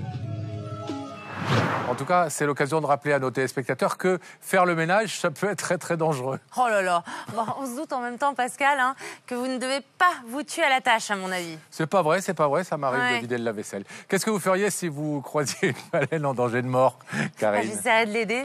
Eh ben, c'est un bon réflexe. Mais encore faut-il s'y connaître un petit peu avec les baleines. C'est le cas de Michael Fischbach, ce passionné de cétacés qui a sauvé la vie d'une baleine prisonnière d'un filet de pêche en plein milieu du golfe de Cortés, au Mexique. Alors, courageuse initiative, hein, quand on sait que l'animal mesure 10 mètres de long pour 20 tonnes et qu'un seul mouvement de queue peut s'avérer fatal pour son sauveteur. Alors que Michael Fischbach navigue dans le golfe de Cortés au Mexique, il croise une baleine de 20 tonnes emprisonnée dans les mailles d'un filet de pêche. S'engage alors une course contre la montre pour tenter de délivrer l'animal en réel danger de mort.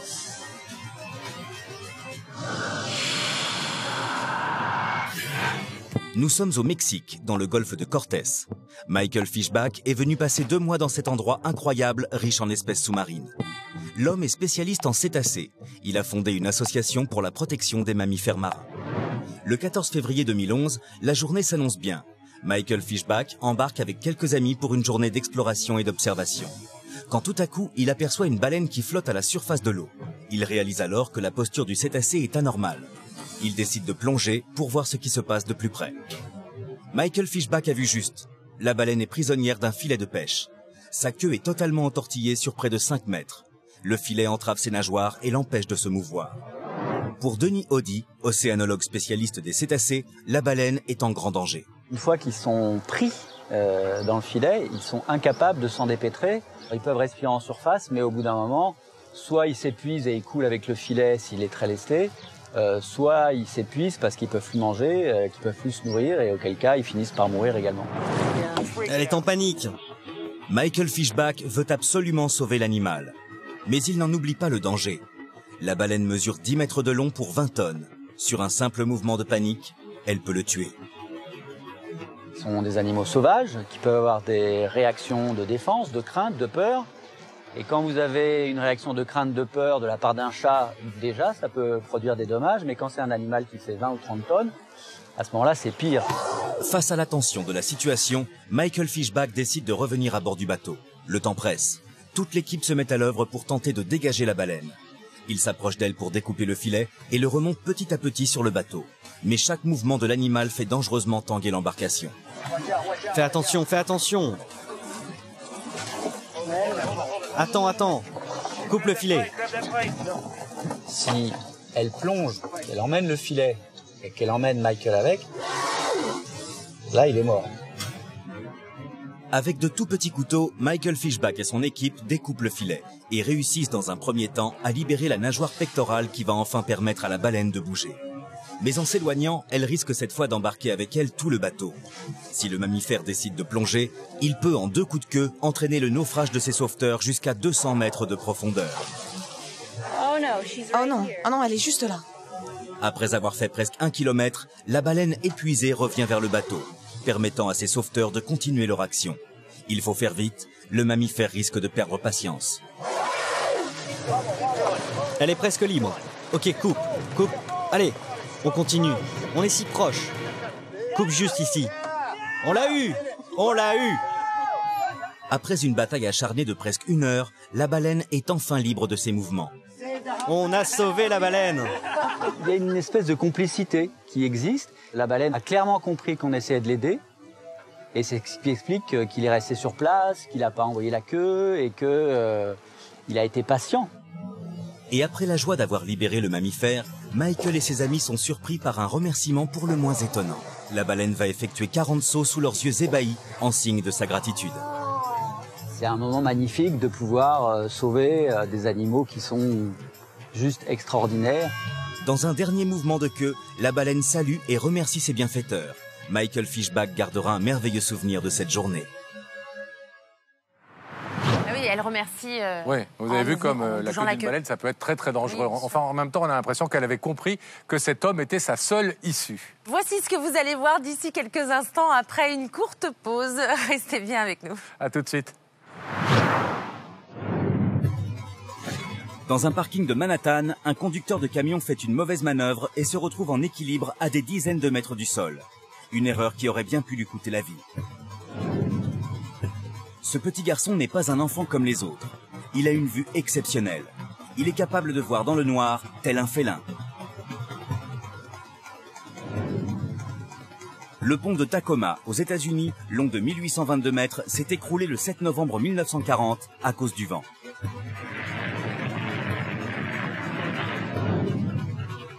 Après 2 crises cardiaques, cette femme a été déclarée morte. Mais 17 heures plus tard, elle s'est soudainement réveillée. Un miracle inexpliqué par la science.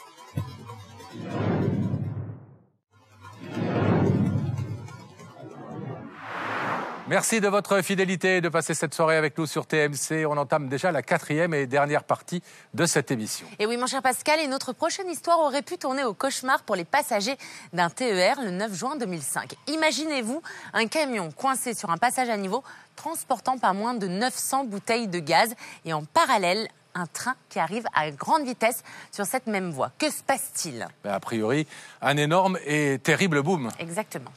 Mais nous allons aborder ensuite un sujet qui concerne encore beaucoup de personnes dans le monde, les mines antipersonnelles. Ces armes discrètes peuvent être fatales. Vous allez voir que même les animaux peuvent en subir les conséquences.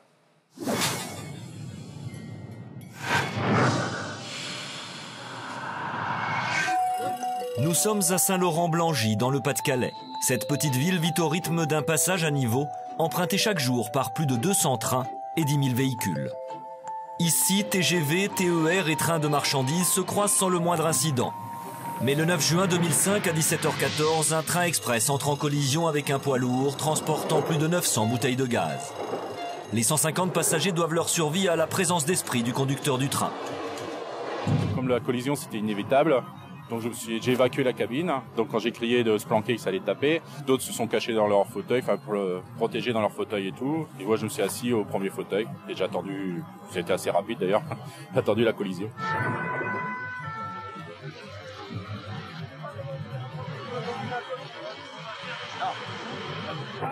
Réfugiés dans la dernière voiture au moment du choc, tous les passagers et le conducteur sortent indemnes de cette spectaculaire explosion. Les flammes et la fumée sont visibles à des kilomètres à la ronde. Le standard des pompiers est saturé, le plan rouge déclenché.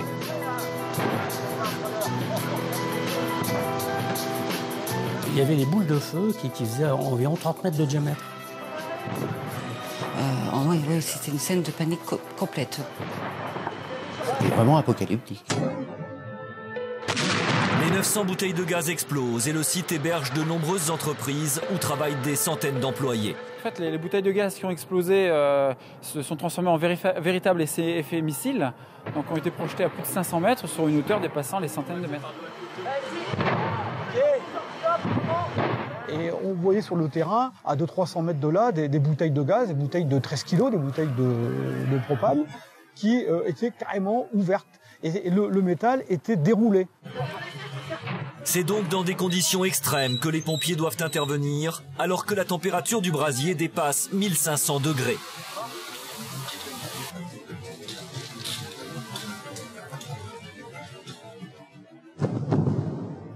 Il aura fallu 3 heures de lutte incessante contre le feu, 105 pompiers et 34 véhicules spécialisés pour venir à bout de cet incendie. Une fois le danger écarté, c'est l'heure du bilan. De voir toutes les carcasses en si vite, en si peu de temps, comme ça, plus rien quoi. Puis tout noir, tout ce noir, tout cette suie. C'était un peu dur comme moment. Hein. Je pense que j'ai jamais vécu de moment comme ça, moi. Jamais.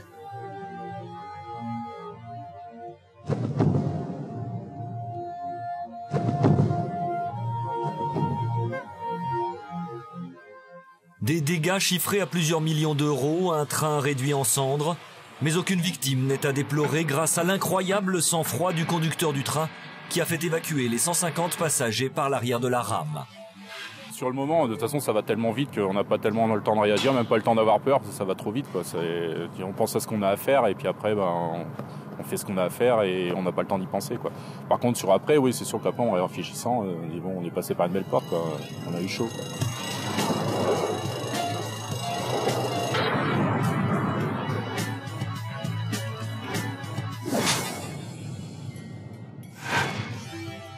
Grièvement blessé par une mine, Motala n'aurait jamais survécu sans un formidable élan de solidarité nationale. Bouleversé par sa mésaventure, c'est tout un pays qui va voler au secours de l'éléphante.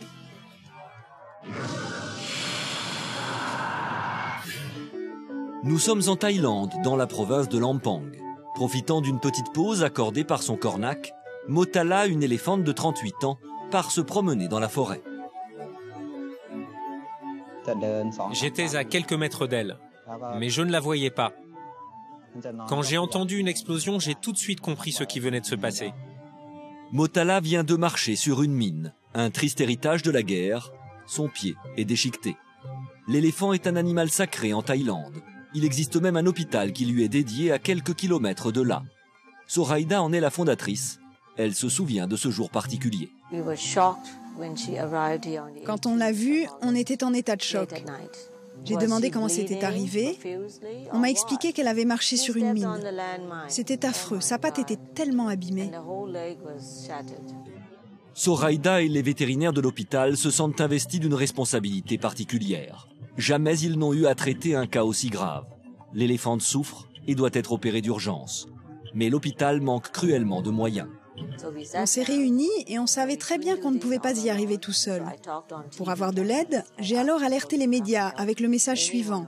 D'où que vous soyez et quels que soient vos moyens, nous avons besoin de vous. L'opération Motala est ainsi lancée. Et dans ce pays bouddhiste où l'éléphant est vénéré, cette histoire va bouleverser l'opinion. En 10 jours, 200 000 $ sont récoltés. Motala va aussi pouvoir compter sur des généreux talents. Un médecin a voulu voir Motala, il s'est présenté et m'a dit « Je suis orthopédiste, je n'ai aucune expérience avec les animaux, mais je suis à votre service. » J'ai découvert cette histoire à la télévision et quand j'ai vu qu'il voulait l'amputer, je me suis dit que je pouvais lui éviter cela. 10 jours plus tard, la plus grande opération chirurgicale jamais menée sur un éléphant va avoir lieu. Motala est allongé sur une table d'opération, spécialement conçue pour l'occasion. On n'aurait jamais réussi à l'installer sans l'aide d'une grue, mais cela coûtait trop cher. Heureusement, la compagnie d'électricité nous en a prêté une. On peut vraiment dire que tout le monde nous a aidés. Motala est endormi, il va falloir recoudre 40 cm de plaie. 30 chirurgiens bénévoles venus de tout le pays vont se relayer pour sauver la patte de l'éléphante. Après 3 heures d'opération, c'est un succès. Mais le combat n'est pas terminé.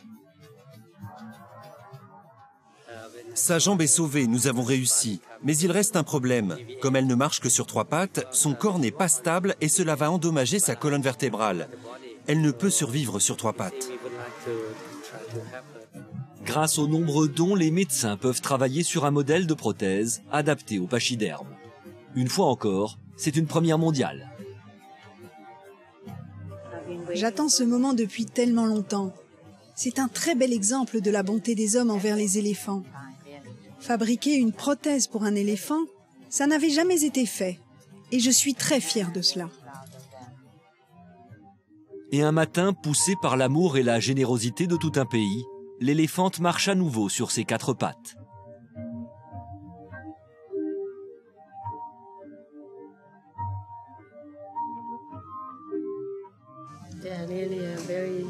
Je suis tellement reconnaissante envers tous ces bénévoles. Je crois que le monde entier se réjouit. Tout le monde est heureux, à commencer par Motala.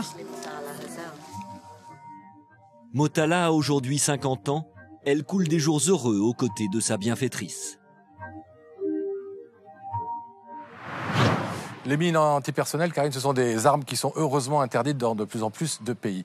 Alain Robert, autrement appelé le Spider-Man français, s'est fait connaître dans le monde entier en escaladant des gratte-ciel, des falaises et autres monuments, et cela sans aucune protection. Puis vous allez découvrir la mésaventure d'un conducteur de camion à New York. Il se trouve dans un parking de Manhattan, il perd le contrôle de son véhicule et petit détail non sans conséquence, le parking est situé à plusieurs mètres de hauteur. Le camion se retrouve alors en équilibre, prêt à tomber dans le vide. Well, they're calling him Spider-Man. Spider-Man has struck again. Alan Robert. Alan Robert. По-último, Alan Robert. Cet homme collectionne les records, ses exploits sont uniques et font trembler le monde entier.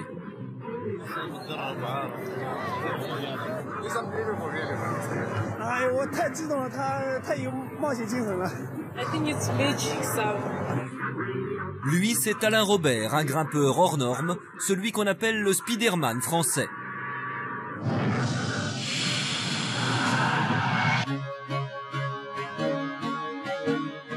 Moi, j'étais un gamin qui avait un petit peu peur de tout.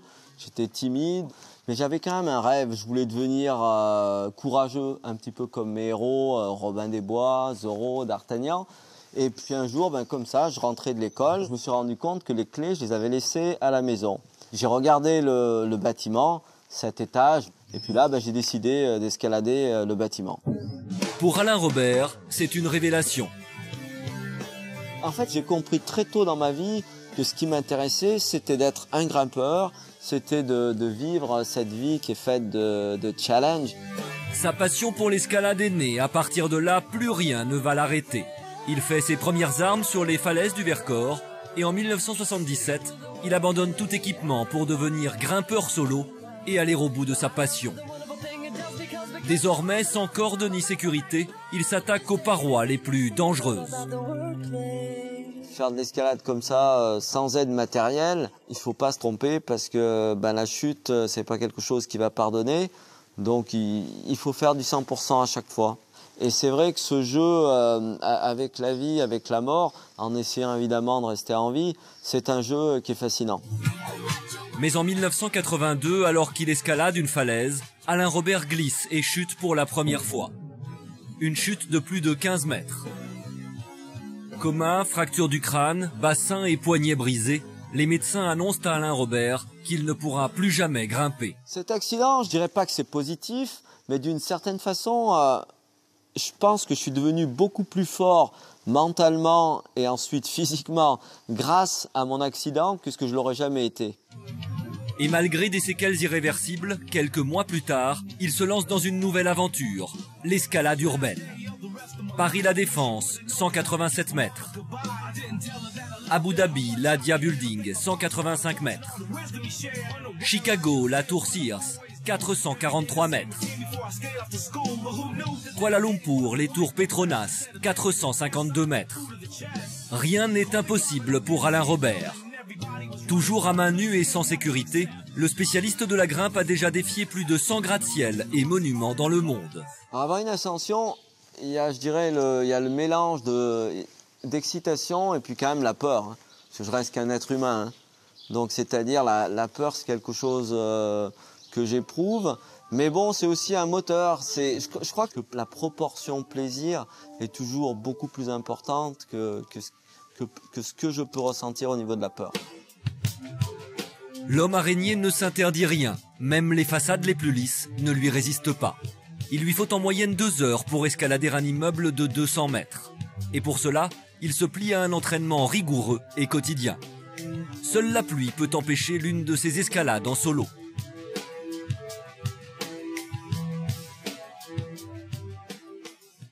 Pendant l'escalade, en fait, c'est la concentration.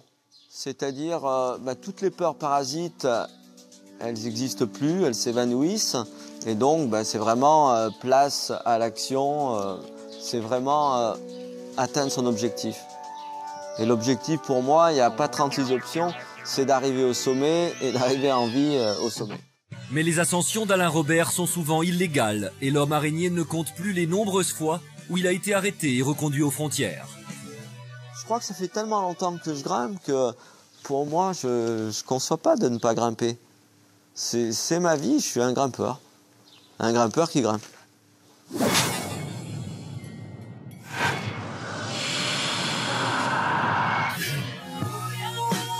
New York, États-Unis.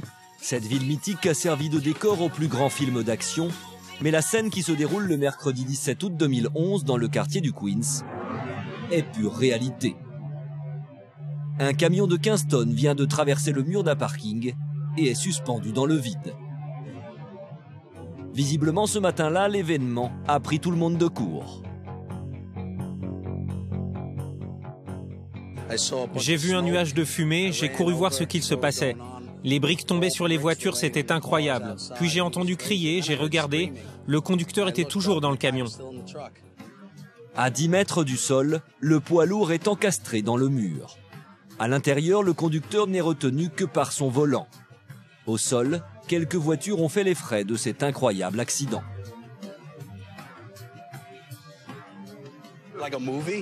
C'était tellement surréaliste qu'on avait l'impression d'assister à une scène de film. Le camion était suspendu et le conducteur se cramponnait. Il était terrorisé. Le chauffeur n'a pourtant rien d'un débutant. À 56 ans, Robert Le Gall travaille depuis 10 ans au service de la ville. De nombreux témoins se sont immédiatement mobilisés pour tenter d'aider le chauffeur. Ses collègues l'ont rejoint et lui ont dit « Ne t'inquiète pas, les pompiers arrivent. On est à New York, tout va bien se passer. » Et ils se sont occupés de lui les quelques minutes qui ont précédé l'arrivée des secours. Effectivement, après quelques minutes, une centaine de pompiers venus de 25 unités arrivent sur place. À tout moment, le camion peut s'écraser. Les pompiers déploient une nacelle pour délivrer le chauffeur. Moins d'une demi-heure après l'accident, Robert est évacué avec les précautions d'usage.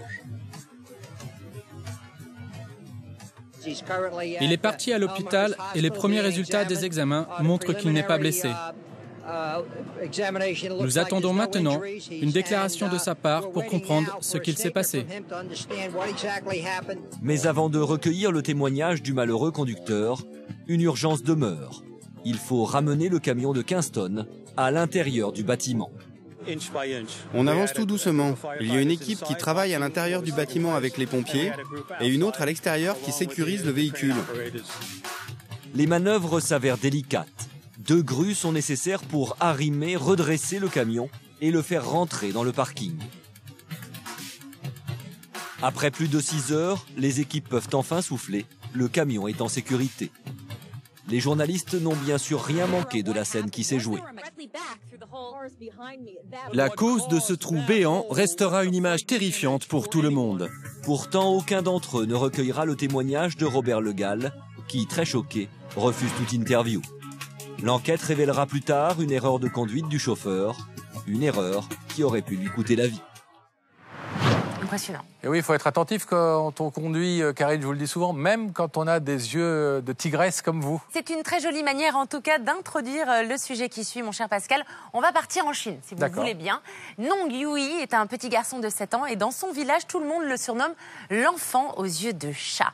Est-ce que vous savez pourquoi, Pascal ? Peut-être parce que, comme les chats, je suppose qu'il a la capacité de voir dans le noir. Exactement. C'est bien ça. Et cette spectaculaire faculté lui vaut d'être une star dans son village. Cet enfant s'appelle Nong Yui. Sur ces images, il a 7 ans. À le regarder jouer avec ses camarades, il semble être comme les autres.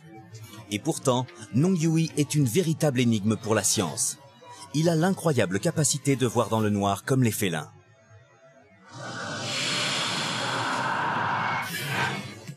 Nous sommes au sud de la Chine en 2009. Nong Yui vit ici avec ses parents. Et dans son village, le petit garçon a un surnom bizarre. On l'appelle l'enfant aux yeux de chat. 2 mois après sa naissance, on s'est rendu compte que ses yeux étaient différents. Ils étaient bleus et très clairs. Nous l'avons donc emmené à l'hôpital. Les médecins l'ont ausculté et nous ont dit de ne pas nous inquiéter, qu'en grandissant, ses yeux deviendraient normaux.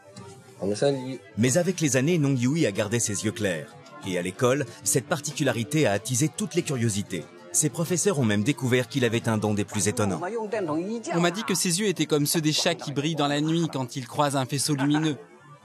J'ai donc demandé à Nong Yui s'il pouvait voir dans le noir et il m'a dit oui. Alors une fois, je lui ai demandé d'attraper des criquets dans la nuit. Il m'a répondu qu'il pouvait le faire, même sans lampe torche. Nong Yui est alors devenu la curiosité locale. Des journalistes de la région ont même voulu vérifier cette information incroyable. Ils ont alors proposé de soumettre l'enfant à 2 tests. Le premier test consistait à mettre Nong Yui dans une pièce dans le noir, où moi-même je ne pouvais même pas voir les gens autour. On lui a montré des cartes et il devait nous décrire ce qu'il voyait. Et il a tout de suite bien répondu. Second test, toujours plongé dans le noir, Nong Yui a cette fois dû résoudre une série de calculs. Et encore une fois, il a relevé le challenge avec brio. Pour tout le monde, c'est certain, Nong Yui a un don particulier. Selon notre spécialiste, la vision exceptionnelle de l'enfant est due à une maladie extrêmement rare. Il est atteint d'une leucodermie oculaire ou leucodermie ophtalmologique. C'est une maladie très rare. Ça veut dire que c'est un manque total ou partiel de mélanine, de pigmentation. Elle peut atteindre la peau, les cheveux ou les yeux, ou les trois en même temps. En 30 ans de carrière, je n'ai jamais vu une perte totale de pigmentation. L'iris d'un être humain normal comporte une multitude de pigments. Plus il y a de pigments, plus les yeux sont de couleur foncée. Dans le cas de cet enfant, on constate une absence de pigments colorés de l'iris qui donne donc cette couleur si claire à ses yeux. La couleur très pâle de cet iris entraîne bien évidemment un éblouissement bien supérieur à la normale, au soleil, mais aussi à la luminosité et à la lumière du jour. Mais si l'on compare Nang Yui à un chat, c'est parce que comme les félins, il est capable de voir dans la nuit. La vision nocturne, comme les chats, est meilleure que l'être humain normal parce que la pigmentation contenue dans l'iris fait un petit peu comme un filtre, comme un diaphragme, comme un rideau qui protège de la vision extérieure. Donc, dans l'obscurité, si ce filtre est très aminci et complètement dépigmenté, ben on voit mieux que si le rideau est fermé. Nang Yui gardera ses capacités exceptionnelles toute sa vie, ainsi que le surnom de l'enfant aux yeux de chat. C'est dingue, hein? Magnifique. Alors figurez-vous que d'après Grégoire, notre réalisateur adoré et préféré, eh bien, il y a aussi des caméras qui permettent de voir à travers les vêtements des gens. Ah, ça vous arrangerait bien. Oui, mais ça existe, je vous promets. Bon, allez, arrêtons-nous maintenant en Savoie, département français connu pour ses vins, ses fromages succulents et ses magnifiques montagnes, et plus particulièrement dans la commune de Saint-Julien-Mont-Denis. Un endroit paisible à plus de 1400 mètres d'altitude. Mais voilà, lorsque la nature veut reprendre ses droits, c'est l'homme qui doit s'adapter. Lorsqu'un pan entier de la montagne voisine menace de s'effondrer, les autorités sont contraintes de lancer une opération de dynamitage pour sauver les habitations des résidents. Le 27 octobre 2003, tous les habitants d'un petit village de Savoie sont rassemblés. Devenu trop dangereux, un versant de la montagne va être dynamité. Certaines familles craignent même la destruction de leur maison.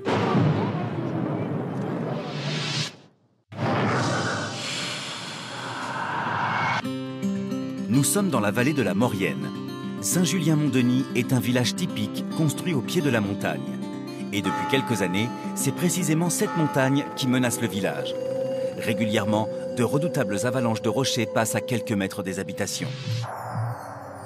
Ça pouvait arriver n'importe quand, la nuit, le jour, quand on n'était pas là. On pouvait arriver le soir, peut-être la maison plus là, parce que c'était tout tombé. En 2003, les avalanches de pierres s'intensifient. La vie des habitants est désormais sérieusement menacée. Il nous est arrivé 2 fois, notamment, d'emmener les enfants en pleine nuit pour pas avoir à dormir ici. Le maire du village prend l'affaire très au sérieux. Il veut agir avant qu'un drame ne se produise. Avec les experts, pu déterminer qu'il y avait une masse d'environ 100 à 120 000 mètres cubes qui menaçait de s'effondrer sur le village à n'importe quel moment.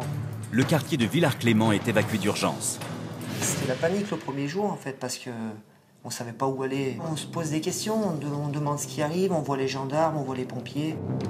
Pendant 5 semaines, les habitants doivent quitter leur maison et sont relogés. Une mesure exceptionnelle, décidée le temps de construire un merlon, une sorte de piège à cailloux colossal au-dessus du village. Mais les avalanches reprennent de plus belle. J'étais toute seule, mon mari était parti au ski, et j'étendais du linge, et d'un seul coup, j'ai vu partir, je crois que c'est 30 000 mètres cubes de pierre là au-dessus. Quand on va descendre tout ça, puis il y a la fumée, puis le bruit surtout, j'avais peur. La faille principale de la montagne s'est encore creusée. Elle atteint maintenant 3 mètres de profondeur. La route qui mène au village est à son tour menacée. Une mesure radicale est alors envisagée pour stopper les ravages causés par les éboulements. Il faut dynamiter la montagne. C'est l'opération de la dernière chance. Des machines de forage sont héliportées au sommet. 9 tonnes d'explosifs sont enfouies dans 16 énormes trous. Une première en France. Le 27 octobre, tout est prêt, mais une inquiétude persiste. On a toujours une petite incertitude vis-à-vis du résultat, à savoir est-ce qu'une habitation va être endommagée par un bloc. On a un risque faible mais qui existe quand même. Même si tout a été réglé avec précision, certains habitants craignent la destruction de leur maison. Le compte à rebours est déclenché. 3, 2, 1, feu. .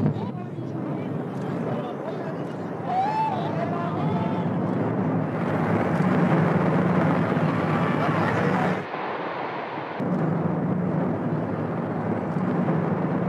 La détonation fait trembler la vallée tout entière.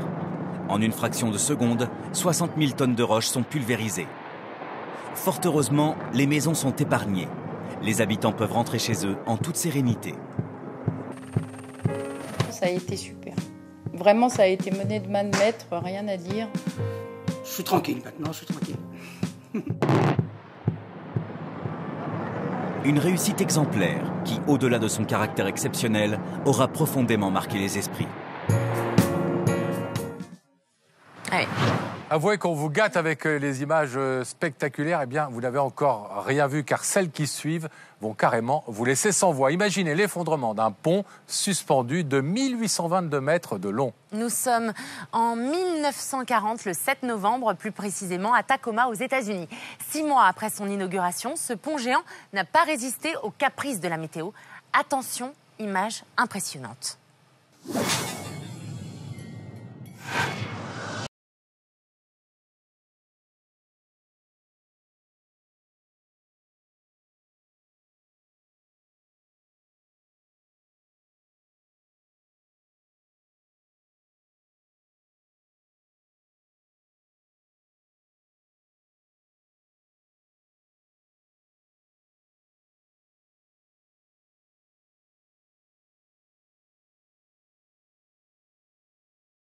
Quatre mois plus tard, en cette journée maussade du 7 novembre, il est 10 h du matin et le pont se met à onduler dangereusement. La scène est surréaliste, les témoins n'en reviennent pas, surtout que ce jour-là, le vent ne souffle qu'à 60 km/h.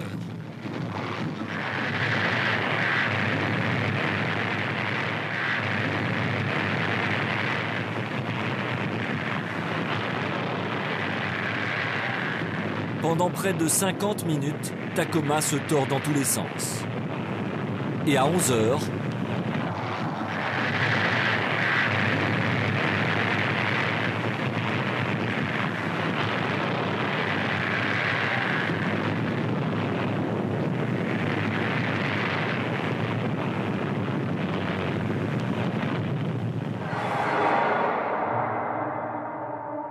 en quelques secondes, le pont s'est disloqué. Ce n'est plus qu'une brèche béante. Sur place, personne ne comprend ce qui a bien pu provoquer une telle catastrophe.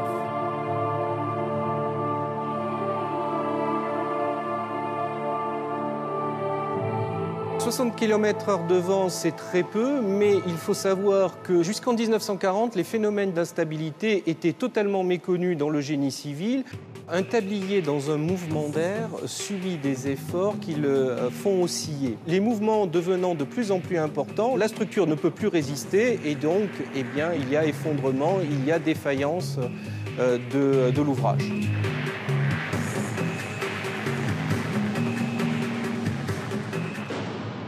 À l'époque, l'événement traumatise l'opinion publique. Les ingénieurs doivent sans délai revoir les normes de construction.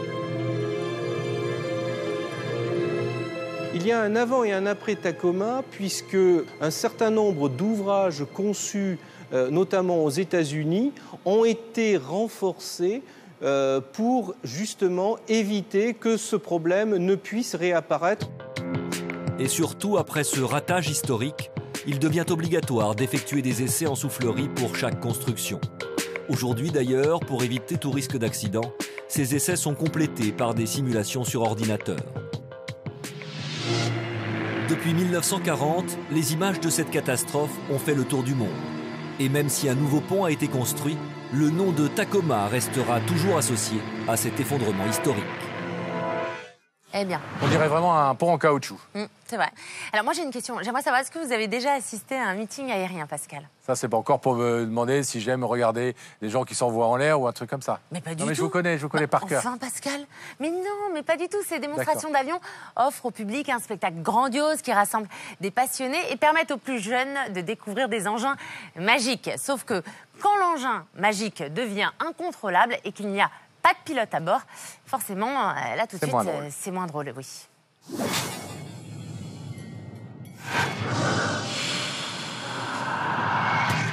La scène se déroule dans la banlieue de Melbourne, en Australie. Comme chaque année, la famille Radford, passionnée d'aviation, se rend à l'aéroport de Mangalore pour assister au Easter Air Show. Cette année-là, la vedette du festival, c'est ce petit avion que l'on surnomme l'Ultrabat. Mais après l'allumage des moteurs de l'appareil, l'engin perd subitement tout contrôle et devient fou. Il fonce vers les spectateurs. Problème, il n'y a pas de pilote à bord.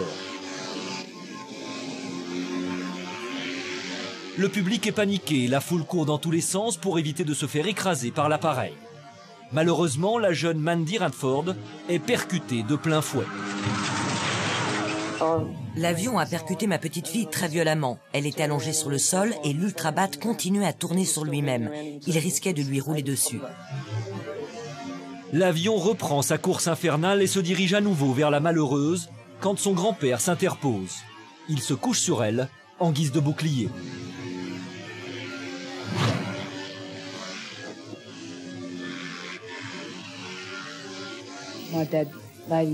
Si mon père n'était pas intervenu pour la protéger, ma petite Mandy serait morte aujourd'hui. Malgré le choc, la jeune Mandy ne souffre que de légères blessures. Son grand-père lui a ainsi sauvé la vie. Je me souviens que l'avion était comme fou. Et juste avant qu'il me rentre dedans, je me souviens des regards effrayés de mes grands-parents. L'Ultrabat finira sa course folle en s'écrasant contre un autre avion. Après un tel accident, ce modèle, un prototype, va retourner dans les ateliers des ingénieurs pour une bonne révision. Un vrai miracle, hein? Miracle. Est-ce que vous y croyez d'ailleurs au miracle, Karine? Bah oui, par exemple, d'être ici à vos côtés ce soir, pour moi, c'est un miracle, Pascal. Vas-y, le violon. Vous êtes trop gentil. En tout cas, miracle ou non, la science a bien du mal à expliquer ce qui est arrivé à Velma Thomas. C'était en 2008. Après 2 crises cardiaques, cette Américaine sombre dans le coma et est déclarée en état de mort cérébrale. Oui, mais voilà, Karine, après plus de 17 heures, la patiente va se réveiller sans garder aucune séquelle de son accident. Aujourd'hui, grâce au progrès de la science, on assiste parfois à des miracles. Malgré ces progrès, il existe des mystères que les plus compétents des médecins ne sont pas en mesure d'expliquer. Voici l'histoire d'une survivante, l'histoire de la plus spectaculaire des résurrections. Nous sommes en 2008, c'est aux États-Unis, en Virginie occidentale, que tout a commencé. Dans la nuit du 23 mai, une femme du nom de Velma Thomas est admise aux urgences. Après 2 crises cardiaques consécutives, elle intègre le service des soins intensifs. Son état semble désespéré.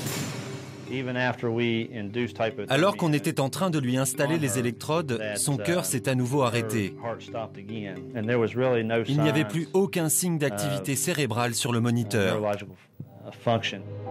Velma est victime d'une 3e crise cardiaque qui cette fois semble fatale.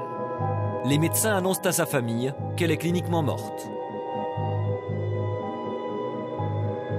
Ses mains et ses talons étaient durs comme du bois, et elle était en état de rigidité cadavérique. La mort l'avait emportée.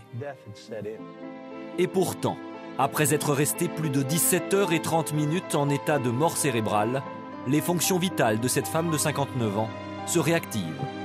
Les médecins qui ont tenté en vain de la ranimer quelques heures avant n'en reviennent pas. Il existe des cas qui dépassent notre imagination. Celui-ci en fait partie. Mais si les hommes de science se refusent à commenter ou à expliquer cet incroyable phénomène, la famille de Velma se tourne vers la foi. En effet, pour cette famille très croyante, Velma serait une miraculée. Interrogée quelques heures seulement après son réveil, Velma a expliqué que Dieu n'est effectivement pas étranger au phénomène. Je ne sais pas pour quelle raison il a fait cela, mais c'est sûrement parce qu'il avait une mission à me confier. Je ne sais pas encore pourquoi il a décidé de ne pas me rappeler auprès de lui, mais je suis certaine qu'il me le dira un jour. Et quelques jours seulement après être revenue d'entre les morts, Velma fait preuve d'une forme étonnante. Je me sens vraiment bien. Je suis même peut-être plus en forme qu'avant. Au-delà des spéculations, cette histoire reste unique en son genre et encore aujourd'hui inexplicable. Mais cette histoire restera un mystère, on peut le dire. Mystère inexpliqué. Ouais. Ce qui est un mystère aussi, c'est que l'émission est déjà terminée, Karine. Ah, bah oui. On va devoir se quitter. On se retrouve très bientôt, évidemment. Et oui, pour une nouvelle émission des 30 histoires, on se retrouve très prochainement sur TMC. Passez une excellente soirée. À bientôt. Like this.